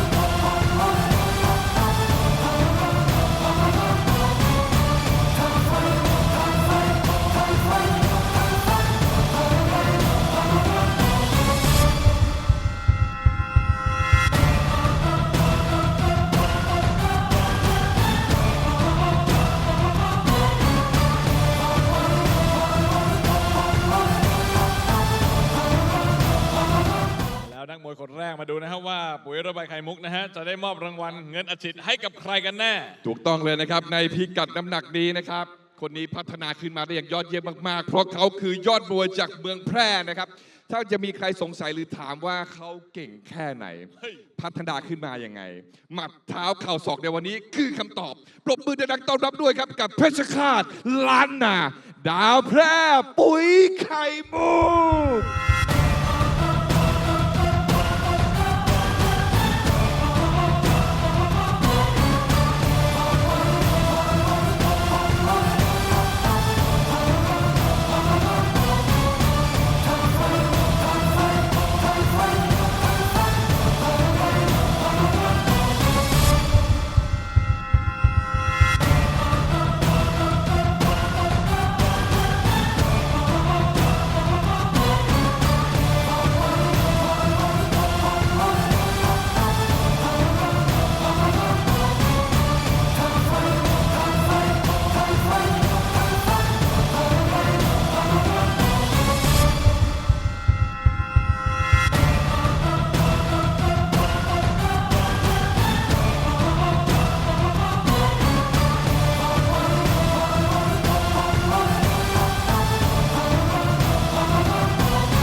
Coming up next, a matchup between Thailand and Iran at 67 kilograms. Spectacular night of action so far. Let's go through some of the results. Kaosatra won by decision against Andres Mera. Jaruadsuek, Sajawishim Badleo won by KO in the third round against Saeed Rahu. Yodthewin, Maharachbat Mubanjombu got the victory against Liu Wenjie. And most recently, we saw Padetsuk, so Badensi, Lukpayo Muay Thai Gym, get a victory against Gabriel Belazario. And coming up next, here's our next matchup, which is at 67 kilograms. In the white corner, we've got Amir, the Mad Lion Vahabia. He is 21 years old, 180 centimeters tall. He's from Iran. He has 35 fights on his record, 27 victories, 6 defeats, and 2 draws. Yeah, looking forward to see him here tonight. Don't think we've seen him compete on Thai Fight or Thai Fight League before. And there's his opponent, a man we've commentated, in fact, in the past together. Goes by the name of Dalpre, Bui Kaimuk. His real name is Yodthewin, 27 years of age, 175 centimeters tall, from Phra province in the northern part of Thailand. He has a total of 93 fights, 76 victories, 15 losses, and 2 draws. Thai Fight League champion at 67 kilograms. And a Thai Fight champion in 2024. Now is at 67 kilograms as well. Referee in charge for our fifth bout, excuse me, is Tawon Ing Ubon. Just ringside, Phuket Pram Prayun Se Matip Kiri and Siprat Chum Suk. So, speaking to Amir's coach, Babak, earlier on, just before the fight, as he's taken off the Moncon right now. So Amir is a combination fighter, really good boxer, good with his hands. It's an 11-fight winning streak at the moment. He's fought at Rajadamnern Stadium and Lumpini Stadium multiple times. So let's see if he can put his punching power, his combination punches to the test against Dalpre as we head into the first round of this matchup, and it is an Orthodox taking on Southpaw. And you know what that means? We're going to see quite a bit of kicks, Ali. Quite a bit of kicks and punches. Yeah, it's all about the footwork, Kevin. You've got to set yourself up. And right there, lots of surface area to work with. Dalpre, of course, after winning the Thai Fight League tournament, pretty much become the face of the Thai Fight League here in the big Thai Fight. Thai Fight League, of course, is created to find these fighters who compete in the provinces. We don't really have a big name yet in Bangkok City, Thailand, but Dalpre certainly is the man that we wanted. He's got good timing so far at the moment. Timed Amir very well with that left hand. Not only that, he's got a huge fan base. See the people in Prague, they absolutely love him. He's competing in the Thai Fight League final, one of the finals. There's the football team bus, a Prague football team. They literally filled people into that bus from Prague and drove it all the way to Dalpre. Not sure how much of a journey that is. Spinning back elbow from Dalpre. Big journey for him, doing very well at the moment, Dalpre. So the success that Dalpre has, you can see how much it means to the people of his province, of his city. Kick to the body.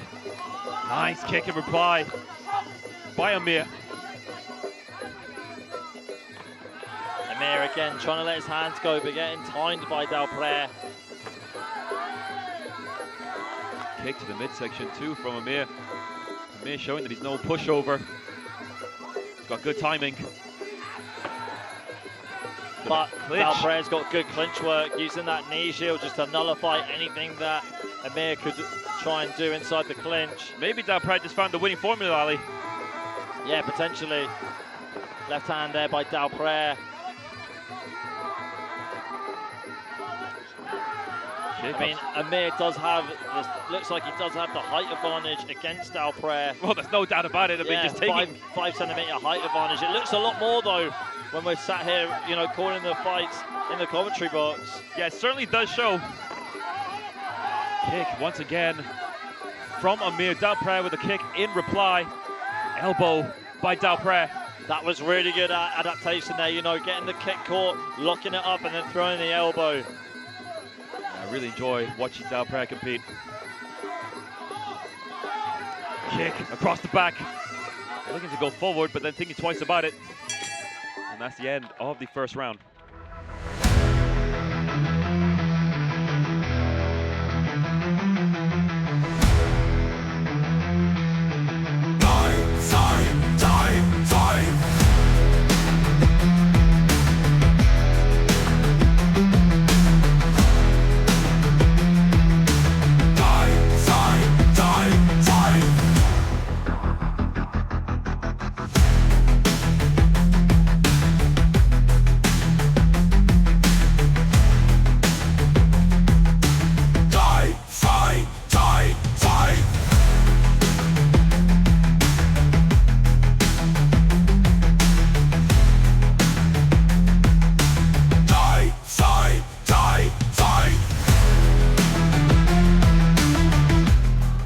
Vahabia proving to be a very formidable opponent for Dalpre. Boy Kaimuk. Take that left hand in the replay and the kick in reply. Amir, not only does he have the power, but looking to counter Dalpre at each given moment. But that's a nice left hand by Dalpre, or excuse me. Trying to hold on to the kick there. Overall first round though, very impressed with what I've seen from Dalpre. Just feel like Dalpre is downloading a lot of information right now, but staying relevant, you know, catching Amir as he opens up, as he comes in, catching him with some good counter shots. Yeah, quite close to the action. I mean, wouldn't give it to anybody just yet. but also adapting very well, Dalpre. You know, we saw it getting his kick caught, locking up, throwing the elbow. It was a really tricky fight to fight. Good range management as we head into round number 2. So Dalpre representing Thailand in the black corner, and Amir Vahabia representing Iran in the white corner. See if we get a bit of a different round. Great left body kick and then straight from Dalpre. And let's not forget that Dalpre has lost to an Iranian before here on Thai Fight. And down the right hand, that should be a yes, absolutely correct from the referee. That was a thunderous right hand. Babak is definitely going to be happy with that one, and ironically enough, his gym is called Thunder Muay Thai, saying that, you know, Amir's got really good hands. Well, he just demonstrated it right there with that knockdown. See if he can find that shot one more time. Tawani Ingobondo made the right decision to count Dalpre. Dalpre with a left hand uppercut. Maybe a return, maybe a comeback here. Good knee by Amir. Dalpre complaining of an eye poke. Referee saying for time off. Dalpre is okay to continue. And again, Dalpre pushing forward. Dalpre needs that knockout. Definitely needs to get a knockdown to make things even in this round. Well, not in his mind though. In his mind, he wants that knockout. Good right hand. Kick to the body by Dalpre. Dalpre with the left hand. And Good something has elbow. hurt him. Was it an elbow? That happened way too fast. It happened when Amir had his back turned to us as well. He's in a lot of pain right now. Yeah, he is in a lot of pain. We'd have to see that on the replay. I don't know, not sure if he's going to make the count, Kevin. He's got to put his hand up to say that he's okay to keep fighting, and he is. So referee going to let this continue? We fight. He says fight, yes. Yeah, he says continue. Let's go. Left hand. Kick to the body. Barrage of punches from Dalpre. Big elbow from the Pre native. This is a real firefight. And Dalpre smells blood. What an amazing contest. Left hand again. Knee to the body. Dalpre holding on to the kick. Throws Amir to the canvas. Referee warning him though, saying he took more than 2 steps. This is a fight, Ali. This is a fight. Yeah, it really is, but Amir is starting to wilt now, starting to crumble as he goes down for another 8 count. Looks like he's in a lot of pain. I think that's going to be it, and it And is. what a comeback by Dalpre! The crowd, they're on their feet. They love to see that sort of fight, that sort of determination, that sort of killer instinct. And that's what they saw from Dalpre Bui Khai Muk here tonight. He never gives up. Gave the crowd a huge show. There you see Amir being attended to by Dr. Jaruadsuek. Let's take a look at the replay because I'm wondering what caught Amir to begin with. It was an elbow. Was it that elbow? I believe it must have been.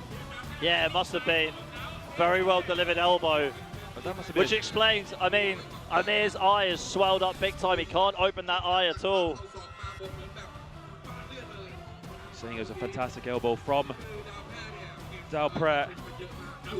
That's the right hand that took Dalpre down, and great accuracy being displayed by Amir early on.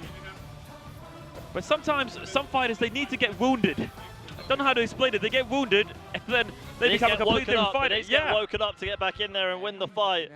Excellent victory for เอาละครับถึงเวลา Dalpre. ประกาศแล้วนะครับแน่นอนครับ The winner is the black corner เพชรฆาตล้านนาดาวพระปุ๋ยไข่มุก from Thailand ขอแสดงความยินดีกับดาวแพร่นะครับ แล้วก็เป็นกำลังใจให้กับอาเมียด้วยนะครับ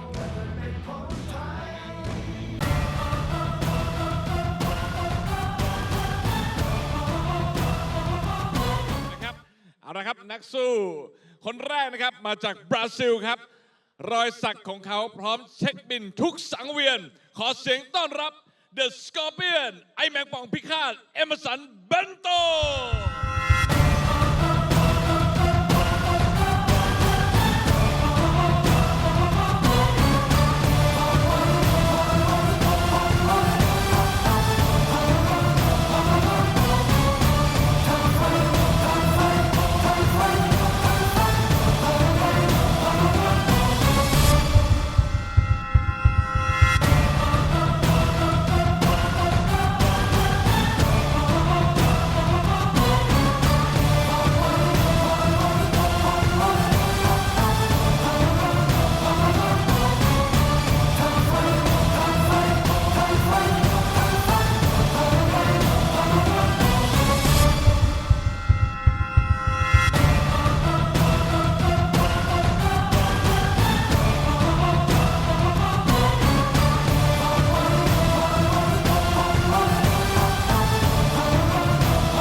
น้ำหนักรุ่นนี้ 74 กิโลกรัมนะฮะ แล้วก็สูงยาวเข่าดีน่ากลัวมากๆนะครับ สุดๆเลยครับ ถ้าใครเป็นแฟนคลับของไทยไฟท์นะครับ เคยมาขึ้นสังเวียนไทยไฟท์แล้วนะฮะหลากหลายครั้งหลายปีด้วยคนนี้ฝีมือดีมากๆ และของแรงมากๆครับมาดูนะฮะว่าคู่ต่อสู้ของเขาคือใครและใครจะคว้าเงินรางวัลอาชีพ 30,000 บาทนี้ไปได้ 74 กิโลกรัมใหญ่เจอใหญ่ฮะ นี่คือยอดมวยจากเมืองพะเยาครับ พร้อมที่จะเขย่าทุกโสตประสาทของนักสู้และผู้ชมนะครับ ขอเสียงปรบมือต้อนรับด้วยกับขุนศึกเมืองพะเยาน้องโอมูลนิธิธรรมดันพรหมเผ่า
Excellent matchup. It's going to be a three-time Thai Fight Tournament champion taking on a former Rajadamnern Stadium champion. Thailand taking on Brazil, and this one at 74 kilograms.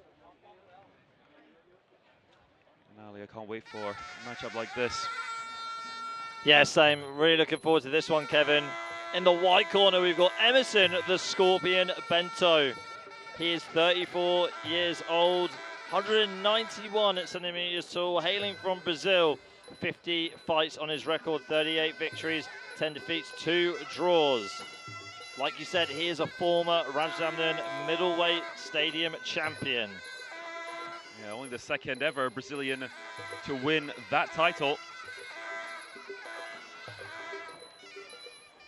But he has competed in Kaosatra before.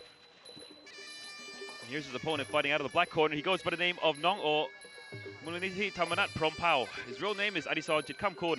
25 years of age, 174 centimeters tall, from Phayao province in the northern part of Thailand. He has a total of 259 fights, 208 victories, 41 losses, and 10 draws. Like we mentioned, a 3-time Thai Fight Tournament winner. He's was the champion in 2023, 2024, and 2025. Did not compete. Don't believe will not compete in 2026. I'm not sure. Well, let's see. I mean, Nong-O is on a 22-fight win streak, 14 of those coming by stoppage or KO. I mean, Bento has got a lot of experience fighting in Thailand. He's fought here for many years. He's got a staggering 17 centimeter height advantage over Nong-O. Let's see if he can use it. I mean, the only problem with taller fighters, Kevin, when they face smaller opponents is they don't normally have a tight defense. Sometimes it's quite low, it's around their chin. Emerson's got to make sure it's nice and tight against Nong-O because we know that Nong-O can bang. That's right. Referee in charge is Matip Kiri. Judge ringside to one, Ingobon, Yong Yodthewin, and Saenchai Kaho Thong. Here we go. Round of one. Bento early on using that teep to control the distance. Yeah, making that reach very awkward for Nong-O early on and doing the right things. Left hand from Nong-O. Yeah. Kick to the body. Emerson Bento on the back foot. Yeah, Nong-O trying to find a home for that left hook. Trying to go around to the left as well to go, around the guard. Almost flanking the guard of Emerson Bento. And the Nong-O as well doing the right things, getting close to Emerson Bento, closing the distance. Trying to make sure that reach is not a huge disadvantage. Bento's just got to keep on controlling the range, using those teeps. Right hand connected for Nong-O. Not completely flush, but it was enough though, and good work inside the clinch by Emerson Bento. And Nong-O is cut. Nong-O is cut just above his left eye. Yeah, that looks quite dangerous as well, Ali. We'll see if Dr. Jaruadsuek needs to take a look at that one. I mean, it's not directly flowing into the eye, but it could get worse. Bento is sharp with those elbows. They don't call him the Scorpion for no reason, Kevin. Now I get it. It's taken me some years, but I finally get it, Ali. You finally get it now. Absolutely. Low kick by Nong-O. Huge smile on both their faces. Using that reach very nicely with a kick to the body by Emerson Bento. Sweep on top of that. Teep there by Emerson Bento, but caught by Nong-O as he just keeps on pushing down, like bulldozing Emerson Bento with the right hands. It's a real clash of styles here, Kevin. Yeah, lovely matchup between these two. Emerson Bento trying to get close to Nong-O. Nong-O deciding to fight on the back foot. Might get himself stuck in the corner, but good jab to get out of the situation. Trying to land the overhand right, Nong-O. That's a perfect shot to land against a taller fighter. Just go over the top of the guard, especially if it's quite low. Kick to the body, right hand followed up. And Nong-O pretty much decided to collapse. And why not? But Emerson Bento showing his experience, because, I mean, we've seen it quite a few times of fights going forward when they catch the body kick, but you can go back. Good elbow there by Emerson Bento, a great clinch right there by the Brazilian. Probably a bit of showboating as well by Emerson Bento. Crowd loving that. Absolutely loving that, and that's the end of the first round. Don't think Nong-O liked it though.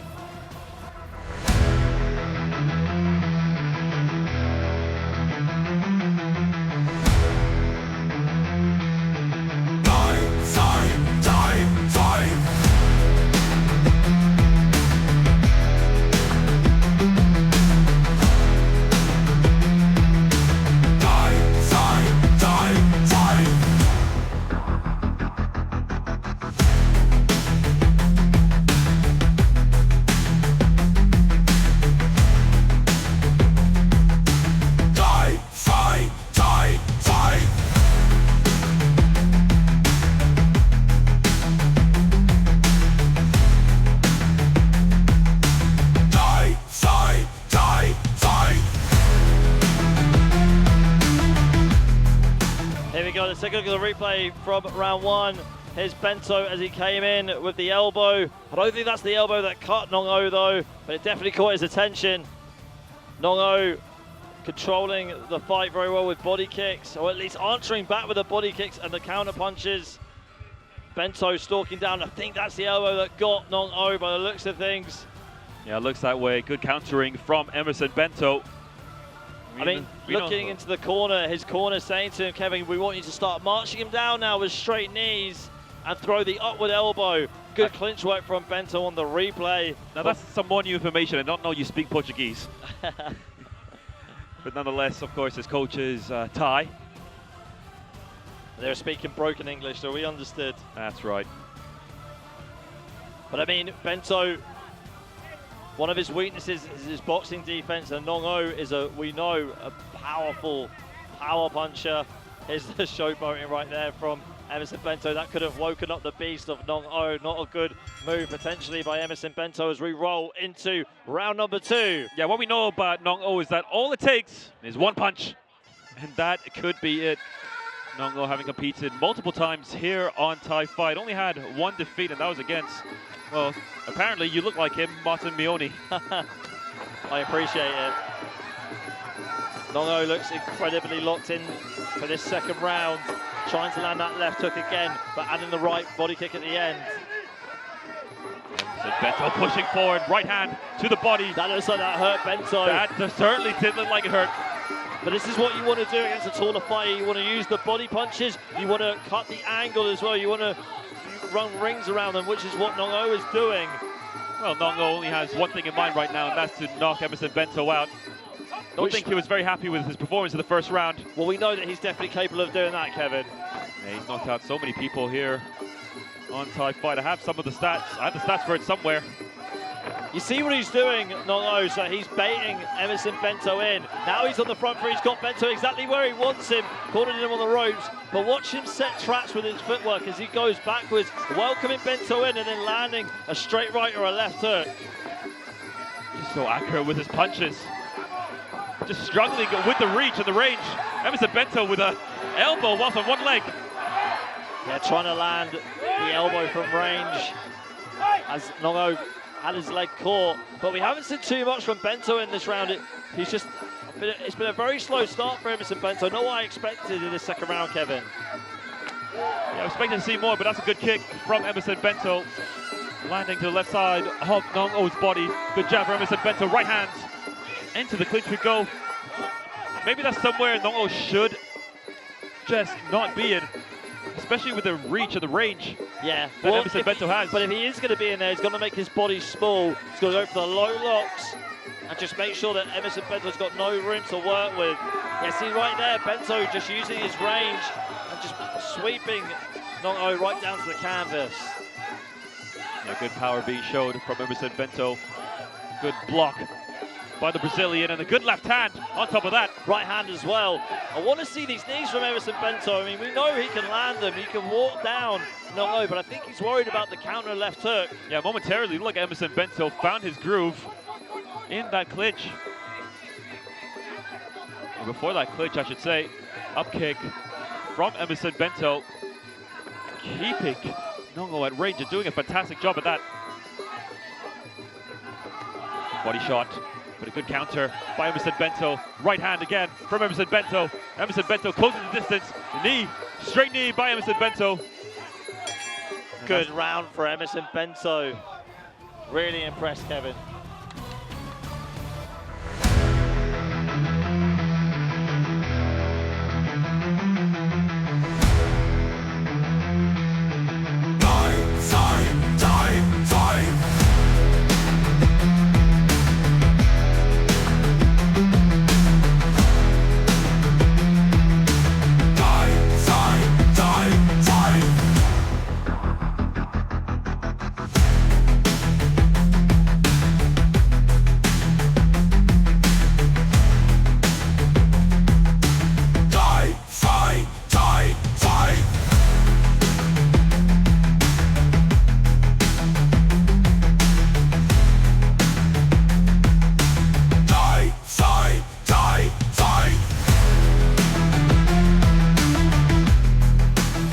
What a second round that was, how the momentum shifted. I mean, it looked like Nong-O was going to start taking over in the beginning of the round with these great punch and body kick combinations, but then Emerson Bento just weathered the storm and started to pick off Nong-O with the range and started to get the better of him inside the clinch as well. Yep, I mean, to sum it up, first half of that round, it looked like it was Nong-O's round, but the second half, it was Emerson Bento. I think Bento's got the momentum coming into this third and final round, Kevin. I've got him up slightly, though, in this fight. Yeah, certainly made things very awkward for Nong-O. It's that range, isn't it? It's that height advantage that he's got. Nong-O just can't work around it. I mean, time and time again, we've seen fighters not able to use it properly. Emerson Bento, on the other hand, he knows exactly how to get it done. I'm just surprised that we haven't seen the straight knees from him, because we know that Emerson Bento can put you down with those solid straight knees. Well, let's see what we're in store for now as we head into the third and final round. Is Nong-O going to make an impressive comeback, or is Emerson Bento going to coast his way to victory? Here we go, round three. Leg kick from Nong-O to literally kick the third round off. Good right body shot, though, from Nong-O. That's exactly what he wants to do to slow Bento down. Use that right hand to the body, a bit of a slippery canvas we have here.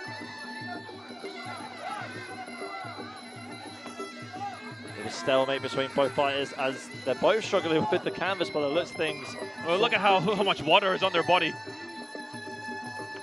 Probably mainly due to the heat here in Mahasarakham. Yeah, it's incredibly hot at the moment. It's been the hottest time of the year across Thailand, not just in Mahasarakham. Downward elbow here from Emerson Bento inside the clinch. Good elbow counter from Emerson Bento. Emerson Bento just waiting for Nong-O He's getting pushed back though by Nong-O with the punches. Nong-O just waiting to time him. Yeah, but at the same time, every single time Nong-O pushes forward, he always finds a counter, just like that, in close range. But this isn't where Nong-O wants to be. He does not want to be inside the clinch. Bento can just tie him up and chew down the clock. On my unofficial scorecard, I got Emerson Bento ahead at the moment. Agreed. More taunting from Emerson Bento. That's got to play on the mind of Nong-O as Emerson Bento lands a flush left body kick and a right body kick as well. Yeah, that's a good round for Emerson Bento so far.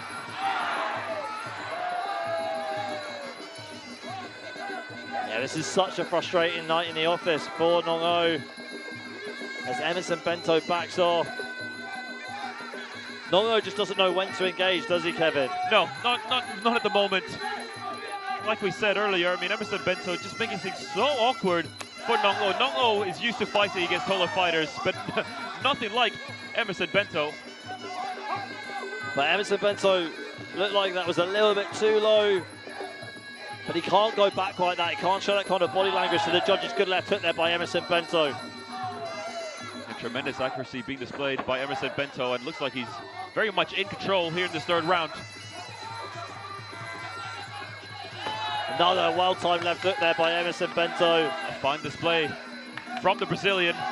Kick to the midsection, right hand! And will the referee count? That is the question. He does not.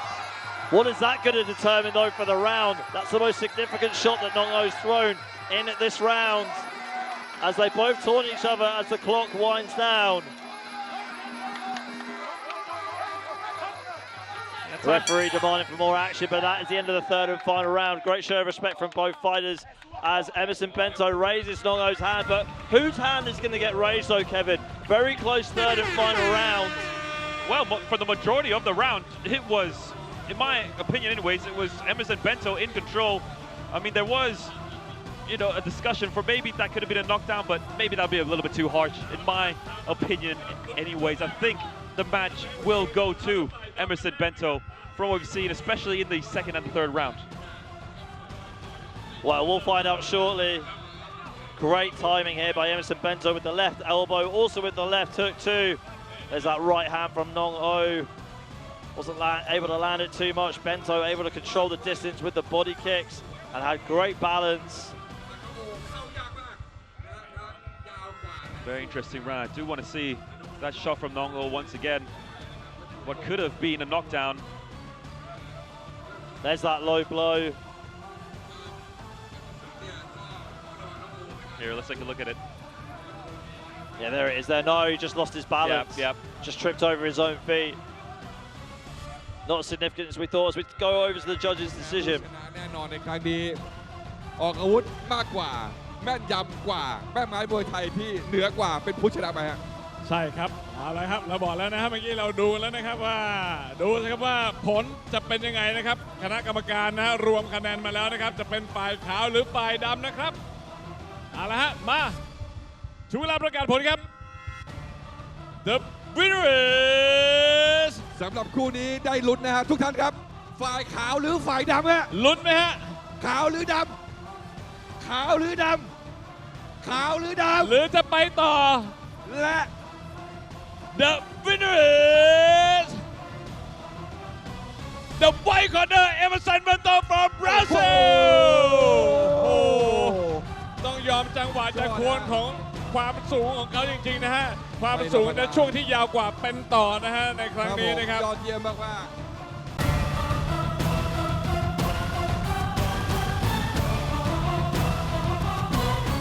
ๆ ไปกันต่อดีกว่าคู่ต่อไปครับซุปเปอร์ไฟท์พิกัดน้ำหนัก 61 กิโลกรัมนะฮะแล้วก็ยังมีเงินรางวัลอัดฉีดเหมือนเดิมนะฮะ 30,000 บาทให้กับผู้ชนะนะครับสนับสนุนโดย C2 วิตามินเจลลี่ครับผมและก็คนแรกครับเป็นยอดมวยจากอุซเบกิสถานครับขึ้นมาชกแต่ละทีทุกเวทีต้องมีเลือดครับขอเสียงต้อนรับบุคาราคิงอาซาดเบกมามัสริโบ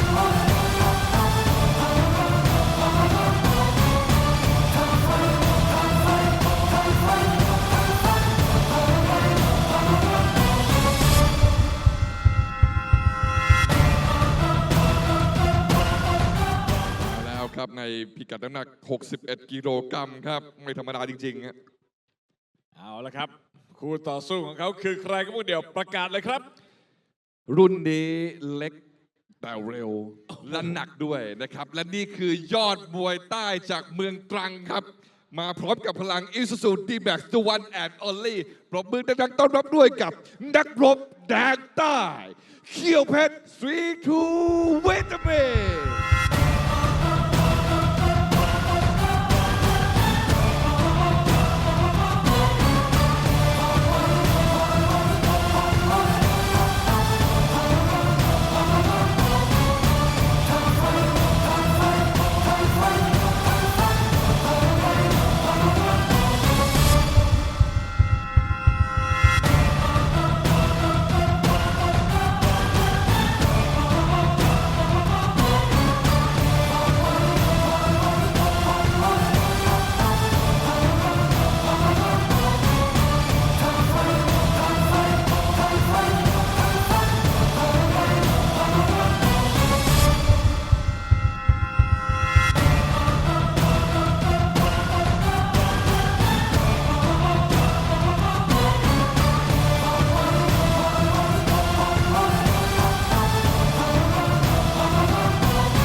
And before we start our 7th bout of the evening, I want to say huge congratulations to Emerson Bento. That was a very good performance from the Brazilian. I mean, he absolutely extinguished Nong-O's 14-fight winning streak. Excellent display. I mean, excellent display of, like, you know, managing the range so well as the taller fighter against someone like Nong-O, who we know has got, you know, and how to score points. Yeah, very important in the sport of Muay Thai. And now we move on to our 7th bout of the evening. Matchup between Thailand and Uzbekistan. This one at 61 kilograms. Ali, take it away. So in the white corner, we have Asadbek Mama Sharipov. He is 24 years old, 168 centimeters tall. He's from Uzbekistan. His 37 fights on his record, 29 victories, 8 defeats, no draws. And his opponent fighting out of the black corner is Kheewpetch, the true vitamin. Real name is Saenchai Siprang, 24 years of age, 170 centimeters tall, from Trang province in the southern part of Thailand. Has a total of 88 fights, 76 victories, 10 losses, and 2 draws. A Thai Fight League champion at 61 kilograms. And he's also the Thai Fight champion in 2025. I mean, impressive record for Kheewpetch. 20 fights, 20 victories on Thai Fight, 10 of those coming by way of knockout. And he's just so difficult for anyone to compete against. So fast, so well-rounded.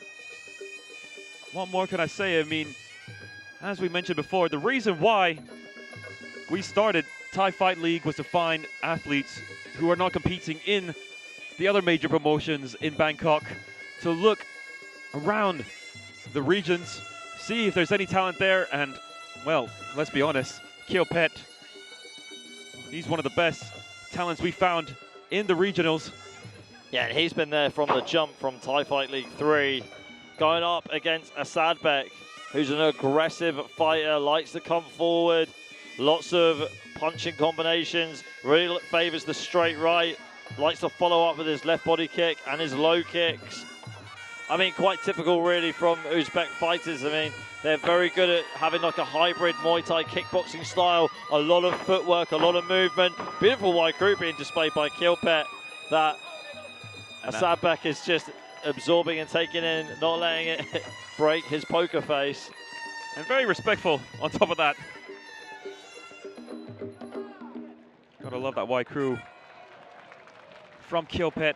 Referee in charge of this one is Balawat Kaksin Ton, Jaruadsuek of Sipra Chumsuk.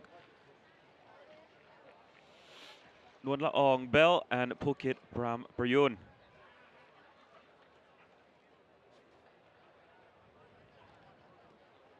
Yeah, let's see if Kheewpetch can continue his very impressive winning streak to 21 fights in a row. Or is the Sadbek going to make a very impressive debut by, destroying that, ripping up the script on that one? You know, I've always said that you're not going to beat an experienced fighter by fighting the same game that he does. You're never going to be more technical than him. You're never going to be more well-rounded than him, but you can have something up your sleeve that he's never seen before. Yeah, you're absolutely right. You've got to do something different against the grain. And Uzbek fighters, they have that. Well, it's the footwork, isn't it? It's that in and out movement. There's a lot of amateur fights that go on in Uzbekistan. They, have like a big amateur scene. And they take it very, very seriously. Whoa! Huge spinning back elbow by Asadbek, and that's exactly what I was talking about early on. That was impressive. That's exactly what we're looking for as well. That looks like that has wobbled Kheewpetch momentarily, dazed him. And Asadbek has now switched into southpaw, back into orthodox. No doubt about it, Kheewpetch was seeing stars. He's probably still seeing a few of them. I believe so too. And some Tweety birds as well. It seems to has gained his composure once again. Asadbek at the moment not going in for the kill. Showing his experience, Asadbek.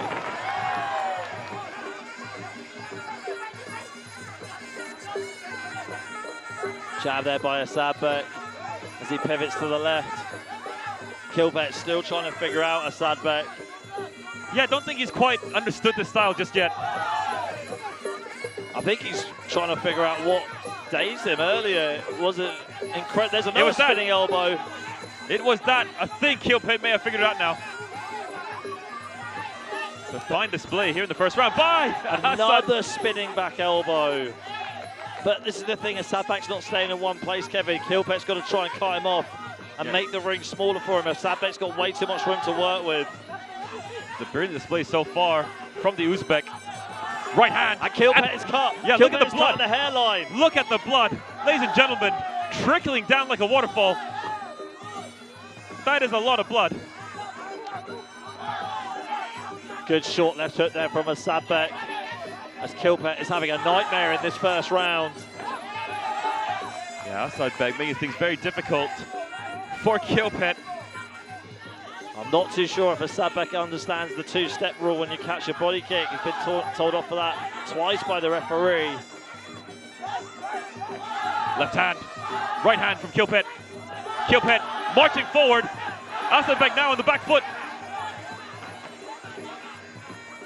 That's a lot of blood, Ali. That is a lot of blood, and that's a fantastic kick.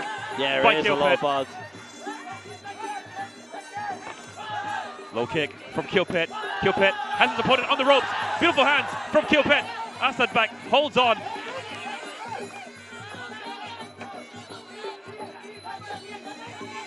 See, Kheewpetch just wants to hunt down Asadbek and just throw that overhand right. That is the end of the first round. What a round that was. Absolute drama here at Thai Fight Camp.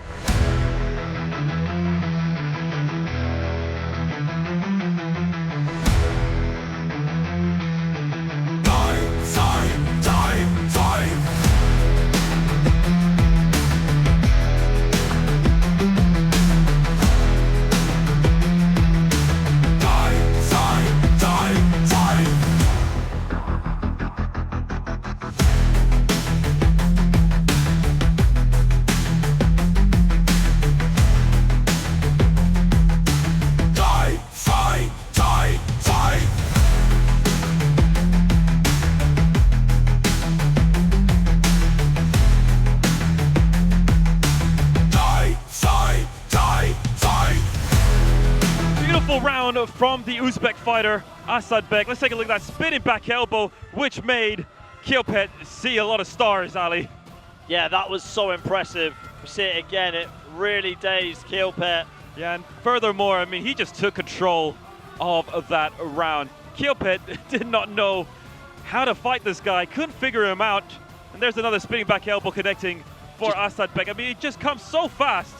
Once if you blink, you pretty much miss it. And there's that elbow that cut Kheewpetch. As we mentioned earlier, I mean, that blood was trickling down like a waterfall. Yeah, It's like monsoon season in Thailand, but instead of water, well, it was just blood. Yeah, came in really bad. I mean, that spinning elbow, just to show that it wasn't a fluke the first time he threw it. Landed it, I'd say, 3-4 times in that round alone. And that cut is in such an awkward place for Kheewpetch, because one punch, I mean, we saw Asadbek's corner just say, just throw the right hand. Try to throw the right hand at the top of the head to open up that cut even more. So Ali, I believe we're in agreement. First round goes to Asadbek. Yeah, 100%. Let's see. Well, look at this, Kevin. This is what I mean. This is what's confusing Kheewpetch so much. It's the footwork of Asadbek.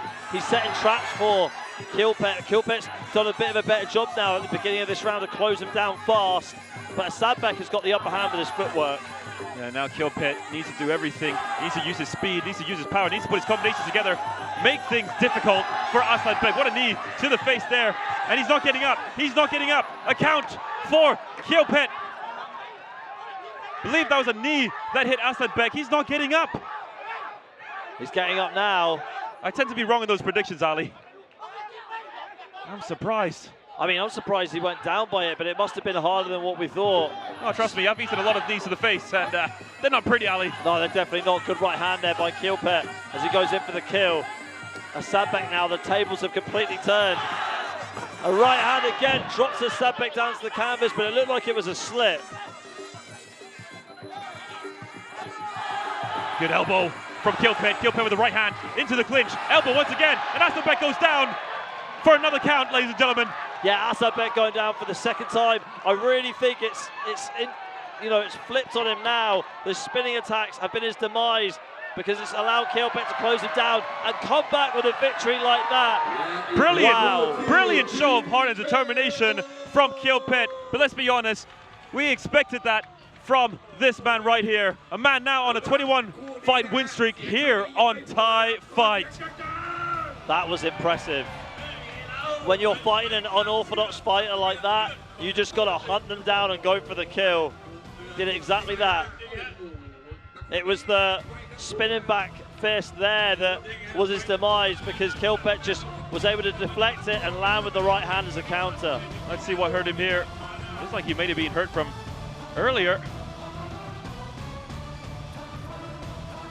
There's that elbow to the face. Well, to the bridge of the nose, really. And looked like he was already planning to go down there. Kheewpetch just an unstoppable force in that second round. Brilliant performance. I'm looking forward to see him once again and take a look at the celebrations in his corner. Very happy with what they're seeing.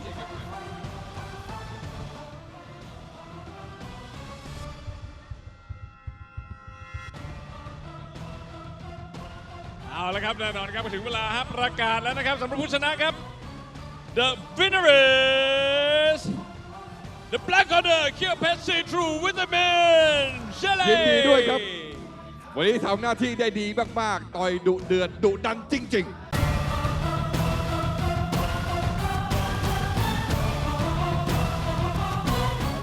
คู่เมื่อกี้นะฮะมันสะใจไปแล้วนะผมว่าคู่ต่อไปก็ต้องมันไม่แพ้กันนะฮะมันตาแตกยังไงมาดูดีกว่าคู่ต่อไปน้ำหนักนะครับ77กิโลกรัมโอ้โหหนักแน่นทีเดียวเงินรางวัลอัดฉีด 30,000 บาทนะครับจากมูลนิธิธรรมรัตน์พรหมเผ่าเพื่อการกุศลครับนักสู้จากออสเตรเลียคนแรกครับยอดมวยแถวหน้าของยุโรปอาวุธของเขาพร้อมสังหารทุกคนที่ขวางทางขอเสียงต้อนรับ The Little Weapon Toby Smith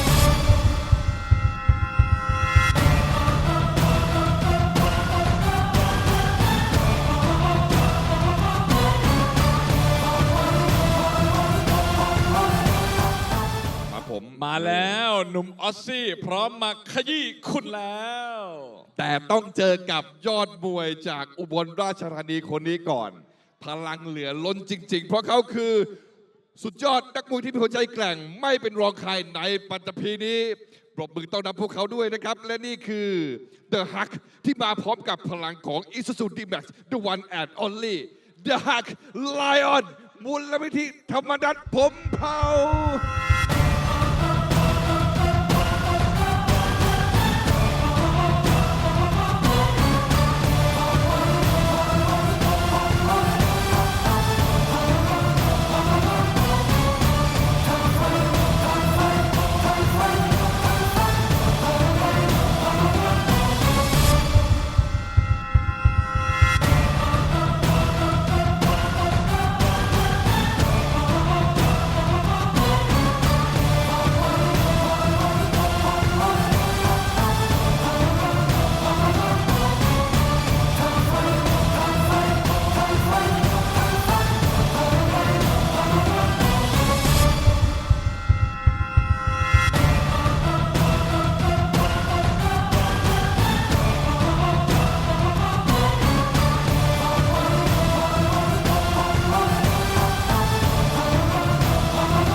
There we go, moving on to the bout that quite honestly that I'm looking forward to most here on Thai Fight. What by Wang Nam Yen. It is going to be Thailand taking on Australia. This one fought at 77 kilograms. And Ali, I know you are looking forward to this one as well. Yeah, very much so. Well, ladies and gentlemen, in the white corner, we've got Toby, the Weapon Smith.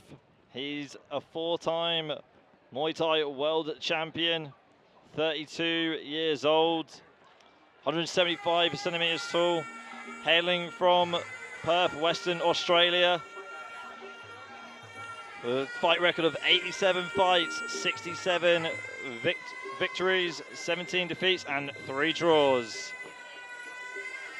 And the world titles that he holds, he's got the WKN World Muay Thai title.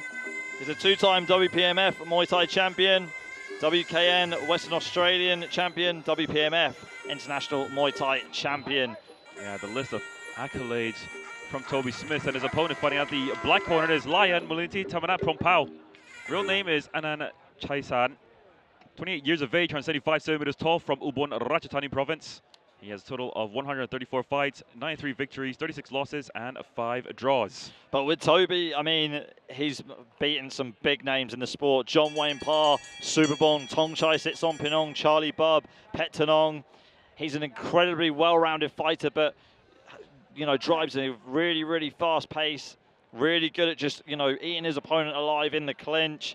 Spent a lot of time, you know, making his name at gyms like Gyal Samret, FA Group. He's, you know, been reunited with one of his old trainers there, Diesel, who's got his own gym in Singbury. But Diesel was behind the success of the likes of Pet Boonshu and Yodthewin. Really looking forward to this fight, Kevin, as we kick off round number 1. Literally the left body kick from Toby Smith. Referee in charge for this one is Yong Yoda Paiso. Judge ringside, Sema Tip Kiri, Tawan Ingleborn, and Polawat Kaksinton.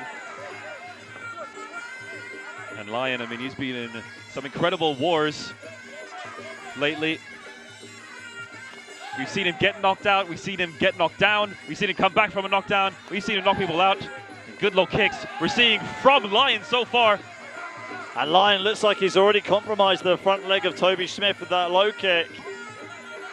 Yeah, it did not take him long to find a chink in the defense of Toby Smith, because those low kicks are really taking a toll. Lion pointing at the elbow there. Toby does have a cracking left body kick, but looks like he hit the elbow instead of the rib cage of Lion. And I believe this is Toby's first time competing in Kheewpetch. Yeah, I believe so as well. There's Lion goes again, attacking that leg, and hits him with, it looked like it was an elbow. Yeah, but I agree with the referee. I believe it's just a slip. Body shot there, defended by Lion. Lion's got great shot selection so far in this first round. I've already lost count with the amount of low kicks that Lion has connected with. That one as well, good block from Lion. Lion so far, he is 18-1 here in Thai Fight. His only loss is against Cameron Church, but of course he avenged that loss. And here goes Toby in the clinch. I mean, this is where he's most dangerous. Yeah, really dangerous. You see he's got that vice grip lock, his head buried deep into the neck of Lion. Lion did not like that at all. I mean, it's not just the clinching, it's the elbows, it's the inside fighting. Yeah, the inside fighting that did really well. I mean, he knocks out John Wayne Parr with an elbow, just, you know, outworking him inside the clinch. See if he can do that again against Lion. You can hear Toby's corner shouting for knees. And I think they'll get it pretty soon.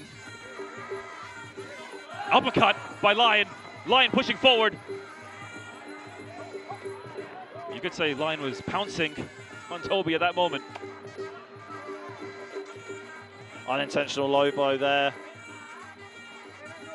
The Lion's low kicks have worked so well. They forced Toby into southpaw. So Toby goes back into the clinch, but Lion gets out of it quick. Good combination from Lion. Trying to pick his shots. Good left hand from Toby Smith. It's got Lion in the corner. Good left body kick there by Toby Smith as well. And that is the end of round number 1. Very back and forth round.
Let's take a look at the replays here. I mean, there's the low kicks that forced Toby Smith to change stances by Lion. He made mincemeat out of that leg at the beginning of the first round. But then Toby came back, switching into southpaw. There's that slip from the elbow. But really, I want to see the replays with Toby inside the clinch. He just put Lion in some really difficult positions. That's from all the clinching that he learned from FA Group. And obviously training at various gyms over the years, especially at his gym back in Australia. And here we go, here comes the second round, and Toby going straight into the clinch, but been hit by a big elbow. Looks like he's hurt. Yeah, big hand to the midsection there by Lion. Lion grabs onto the kick, takes Toby down. Toby moving forward once again into the clinch. Good knee from Toby Smith, and a knee reply by Lion. Both of them trading knees. Toby looking for a way to get it to the inside. Yeah, really trying to fight for that right hand to get on the inside. And he's found it. Kneeing away. There's that right upper elbow from Toby. And Lion is cut, I believe. Well, someone is bleeding somewhere. It's Toby that's cut on his left eye. His left eyebrow. He's got a small neck. There's a big body shot there from Lion and a right uppercut. Oh yeah, you're right. Thought it was Lion to begin with. But Toby goes straight back into the clinch, just marching down Lion, trying to land the elbows and the knees. Big knees coming in from Toby. Yeah, beautiful knees, and that looked like it hurt Lion. Big uppercut from Lion. Lion now on the back foot. Toby moving forward. Good knee from Toby Smith. Yeah, Lion's starting to fold like a deck chair and wincing as well. Here come the upward elbows from Toby. Lion is in a lot of pain. He is in a lot of pain. The body shot taking a toll. Those knees. And it's these constricting positions from Toby as well. He's going to just close the gap nice and fast. Lion looks like he's breathing heavy. Yeah, and those shots just not as hard as we saw earlier in this round. And Toby looks like he was on wobbly legs momentarily, but I think he was just looking for that spinning back elbow. Lion with an elbow once again. Doubles it up, and a knee to the midsection, hurting Lion. Lion is wounded. Yeah, he is. And he's not able to get his shots off at this range against Toby. Toby's trying to come diving into the clinch, but Lion's just fending him off. Yeah, doing everything he can to stay away from that clinch. But against someone like Toby Smith, someone who's competed against some of the strongest fighters, it's easier said than done. Going for that flying knee, but taking his time to get onto his feet. Ladies and gentlemen, this could be a count. No, the referee lets it go on. Yeah, it looks like one of that leg is compromised though, Kevin. Just struggling to stand on it, lying with the upward elbows as these two slug it out in round number 2. This is incredible. More blood coming from the forehead of Toby Smith. Doctor not having a look at it. Referee deems it okay to continue, deems it necessary. Elbow from Lion, and again, big hands from the Thai.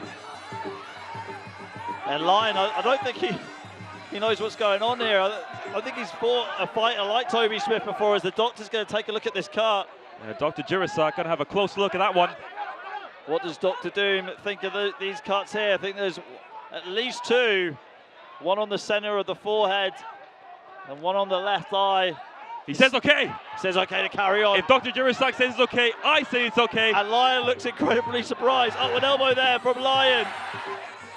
And Toby Smith looks like a man possessed. Going forward into the clinch. Trying to get Lion in the clinch, and there goes the bell to end the second round.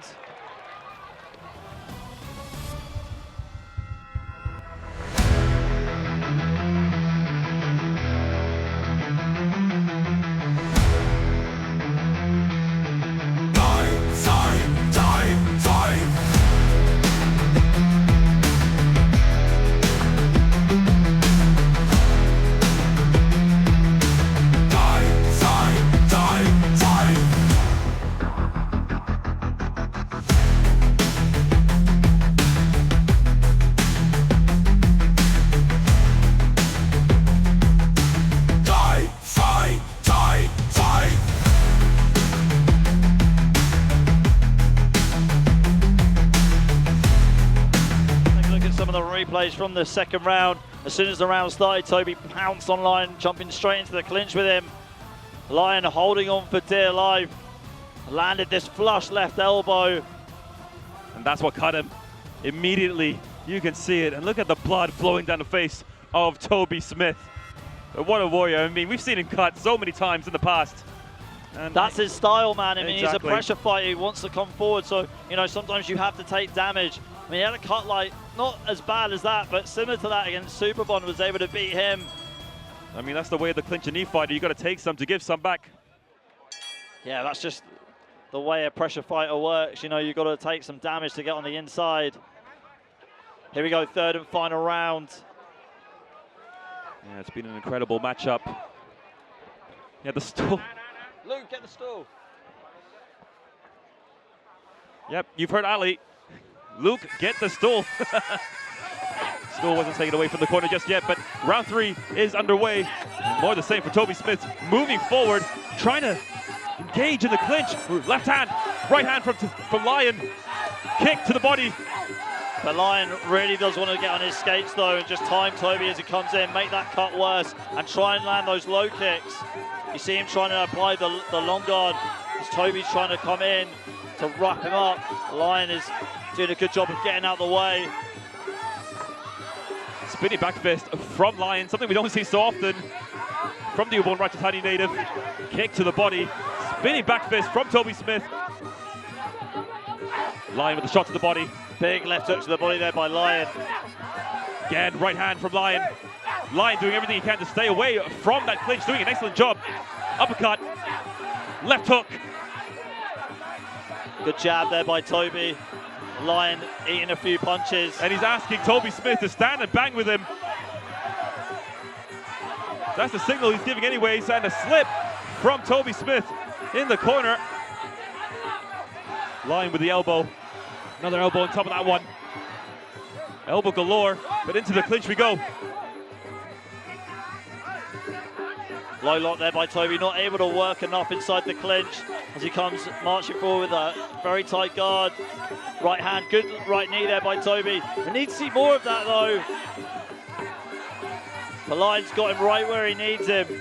Just happy to tee off with the punches. Good right hand there by Lion. And again with the elbow. We're taking a look at it once again. Referee wants Dr. Doom to take a look at this cut. I think Dr. Doom asked the referee to take a look at the cut. Dr. Jaruadsuek having another look.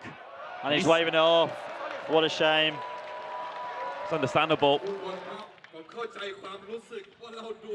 Yeah, what a shame. Fighter's safety. But nonetheless, great display from Lion, Mulanti Tamanat, Prompao. And we knew this was going to be a difficult contest to take on someone of the caliber of Toby Smith. Take a look at the replay. Yeah, Toby just trying to hunt down Lion.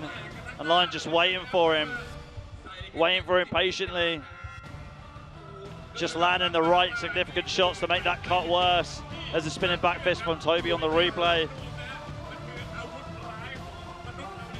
But Lion really did do a good job to get that victory, to break down Toby like that and to cause those cuts. It was an incredible display because he knew exactly what Toby Smith's strengths were, and that was the clinch, and he managed to stay away from it and throw some hands on the outside. Congratulations to Lion. แล้วสับโอ้โหสับศอกกันอย่างเมามันมากแล้วก็ตีเข่าอย่างเมามันมากนะฮะผมเลยคิดว่าถือว่าเป็นคู่ที่สมศักดิ์ศรีขอเสียงปรบมือให้นักมวยทั้งคู่หน่อยครับ ออกอาวุธหมัดเท้าเข่าศอกครบเลยนะฮะหมัดเอาประคับตัดลำตัวเตะโอ้ทั้งสองคนเยี่ยมมากๆ แล้วครับตอนนี้ก็ถึงเวลานะครับประกาศผู้ชนะฮะ The winner is the black corner Lion มูลที่ธรรมนัสพงษ์เผ่า from Thailand ขอแสดงความยินดีกับไลออนด้วยนะครับ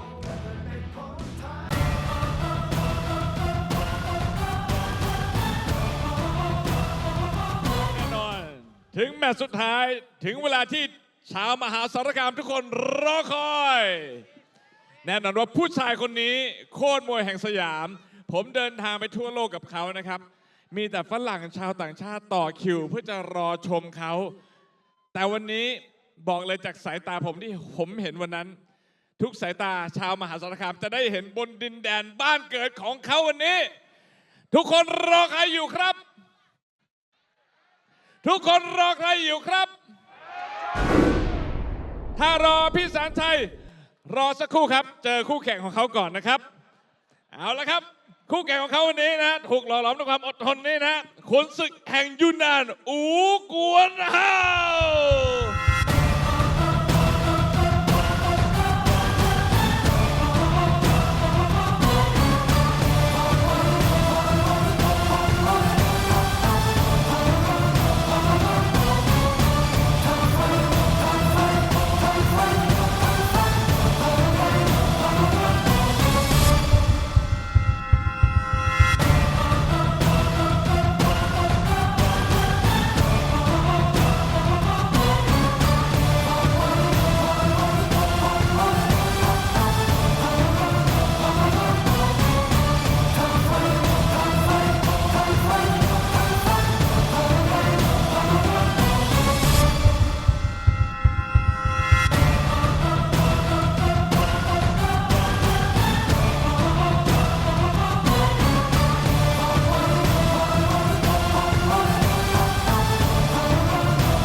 มาถึงตรงนี้แล้วเราคัดมาอย่างเต็มที่เหมือนกันนะฮะที่จะมาท้าชิงนะฮะกับโคตรมวยของเราอย่างสมศักดิ์ศรีถูกต้องนะครับเพราะแต่ละคู่เห็นแล้วนะครับว่าซัดกันแบบว่ากินกันยากมากๆนะฮะในครั้งนี้และนี่คือเด็กน้อยที่เกิดที่นี่จังหวัดมหาสารคามนะครับเติบโตขึ้นหาประสบการณ์ทั้งในเมืองไทยและต่างประเทศจนปัจจุบันนี้เขาคือทูตทางวัฒนธรรมของมวยไทยครับทุกคนกำลังรอคอยพลิ้วไหวดุดผีเสื้อยามเช้าเป็นยังไงบนเวทีนี้ครับปรบมือดังๆต้อนรับด้วยกับโคตรมวยแห่งสยามแสนชัยพีเคแสนชัยมวยใจเย่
is time for our main event of the evening.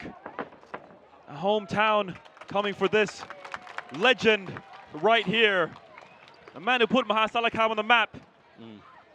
30 years, over 30 years in fact, since his last fight here in Mahasarakham province. He finally makes his return here tonight with friends, family, neighbors, the local community, all coming to watch Saenchai PK, Saenchai Muay Thai Gym. This match is about between Thailand and China at 69 kilograms. And it wouldn't be a big Thai fight without the legend Saenchai PK, Saenchai Muay Thai Gym. And standing across for him in the white corner is Wu Guanhao. He is 29 years old, 175 centimeters tall, hailing from China. 36 fights on his record, 21 victories, 15 defeats, no draws. And now his opponent fighting out of the black corner. Legend of Muay Thai, the legend of Thailand, the legend of Mahasarakham. It is Saenchai PK, Saenchai Muay Thai Gym. His real name is Supachai Sanpong. 45 years of age, 163 centimeters tall, from right here in Mahasarakham province. He has a total of 396 fights, 344 victories, 50 losses, and 2 draws. A multiple-time Thai fight champion. Thai fight champion 2017, 18, 19, 2022, 2024, and 2016. I wanted to mention that one earlier. A 4-time Lumpini Stadium champion, a 1-time Thailand champion, and he was the Sports Right Association of Thailand Fighter of the Year award winner in 2 different decades. The only person who has ever done that, and that speaks a lot about his longevity in the sport of Muay Thai. Yeah, he's an absolute legend. I mean, just the things that he can pull off in the ring and how he can read his opponent so quick. His timing is impeccable. I do not say that lightly, Kevin. He's just an absolute phenom. Absolutely one of the best, or the best, depends who you ask, to ever do it. His opponent, though, standing across the ring from him, you know, he's an aggressive fighter. Wu, he loves straight punches. He's got real heart. Likes to come forward and try and break his opponents aggressively. Likes to use the low kicks. Even though he lost on points in his last fight on Thai Fight League to Liger, Look Mahata on Thai Fight League 66 did show a good performance. And now he's fighting one of the legends of the sport. A lot of people call him a GOAT. So I would not disagree with that at all. So there's a word in Thai, of course, and you've heard of it. It's Yodthewin. Yeah. And Yodthewin He is the epitome of that. Well, yeah, they had to create a new level for him. It's called Courtmoy. Yeah, so Yodthewin meaning a really good boxer. And Courtmoy, I'm assuming, meaning an emphatic boxer, a very, very good boxer. You know, I asked Saenchai earlier, you know, when was the last time you actually competed in Mahasarakham province? And he said, well, it's been a couple of years. He says, maybe last time I was 11 years old, 12 years old.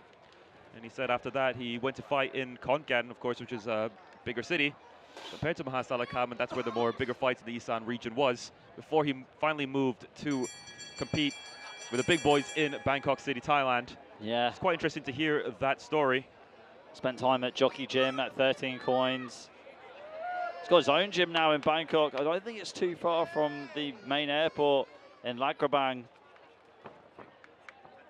But yeah, I mean, he's definitely done a lot for Muay Thai. He's been a great ambassador for Muay Thai. Yeah, that gym is called Saenchai Dina Muay Thai Gym. Referee in charge for this one is Somchai Kahotong. Judge ringside Phuket Pramprayun Si Prachumsuk and Nong-O Bell. And the president of the judges and referees here on Thai Fight is Dr. Wang Wittia Pitak. Here we go, main event underway, and already an aggressive start from Wu.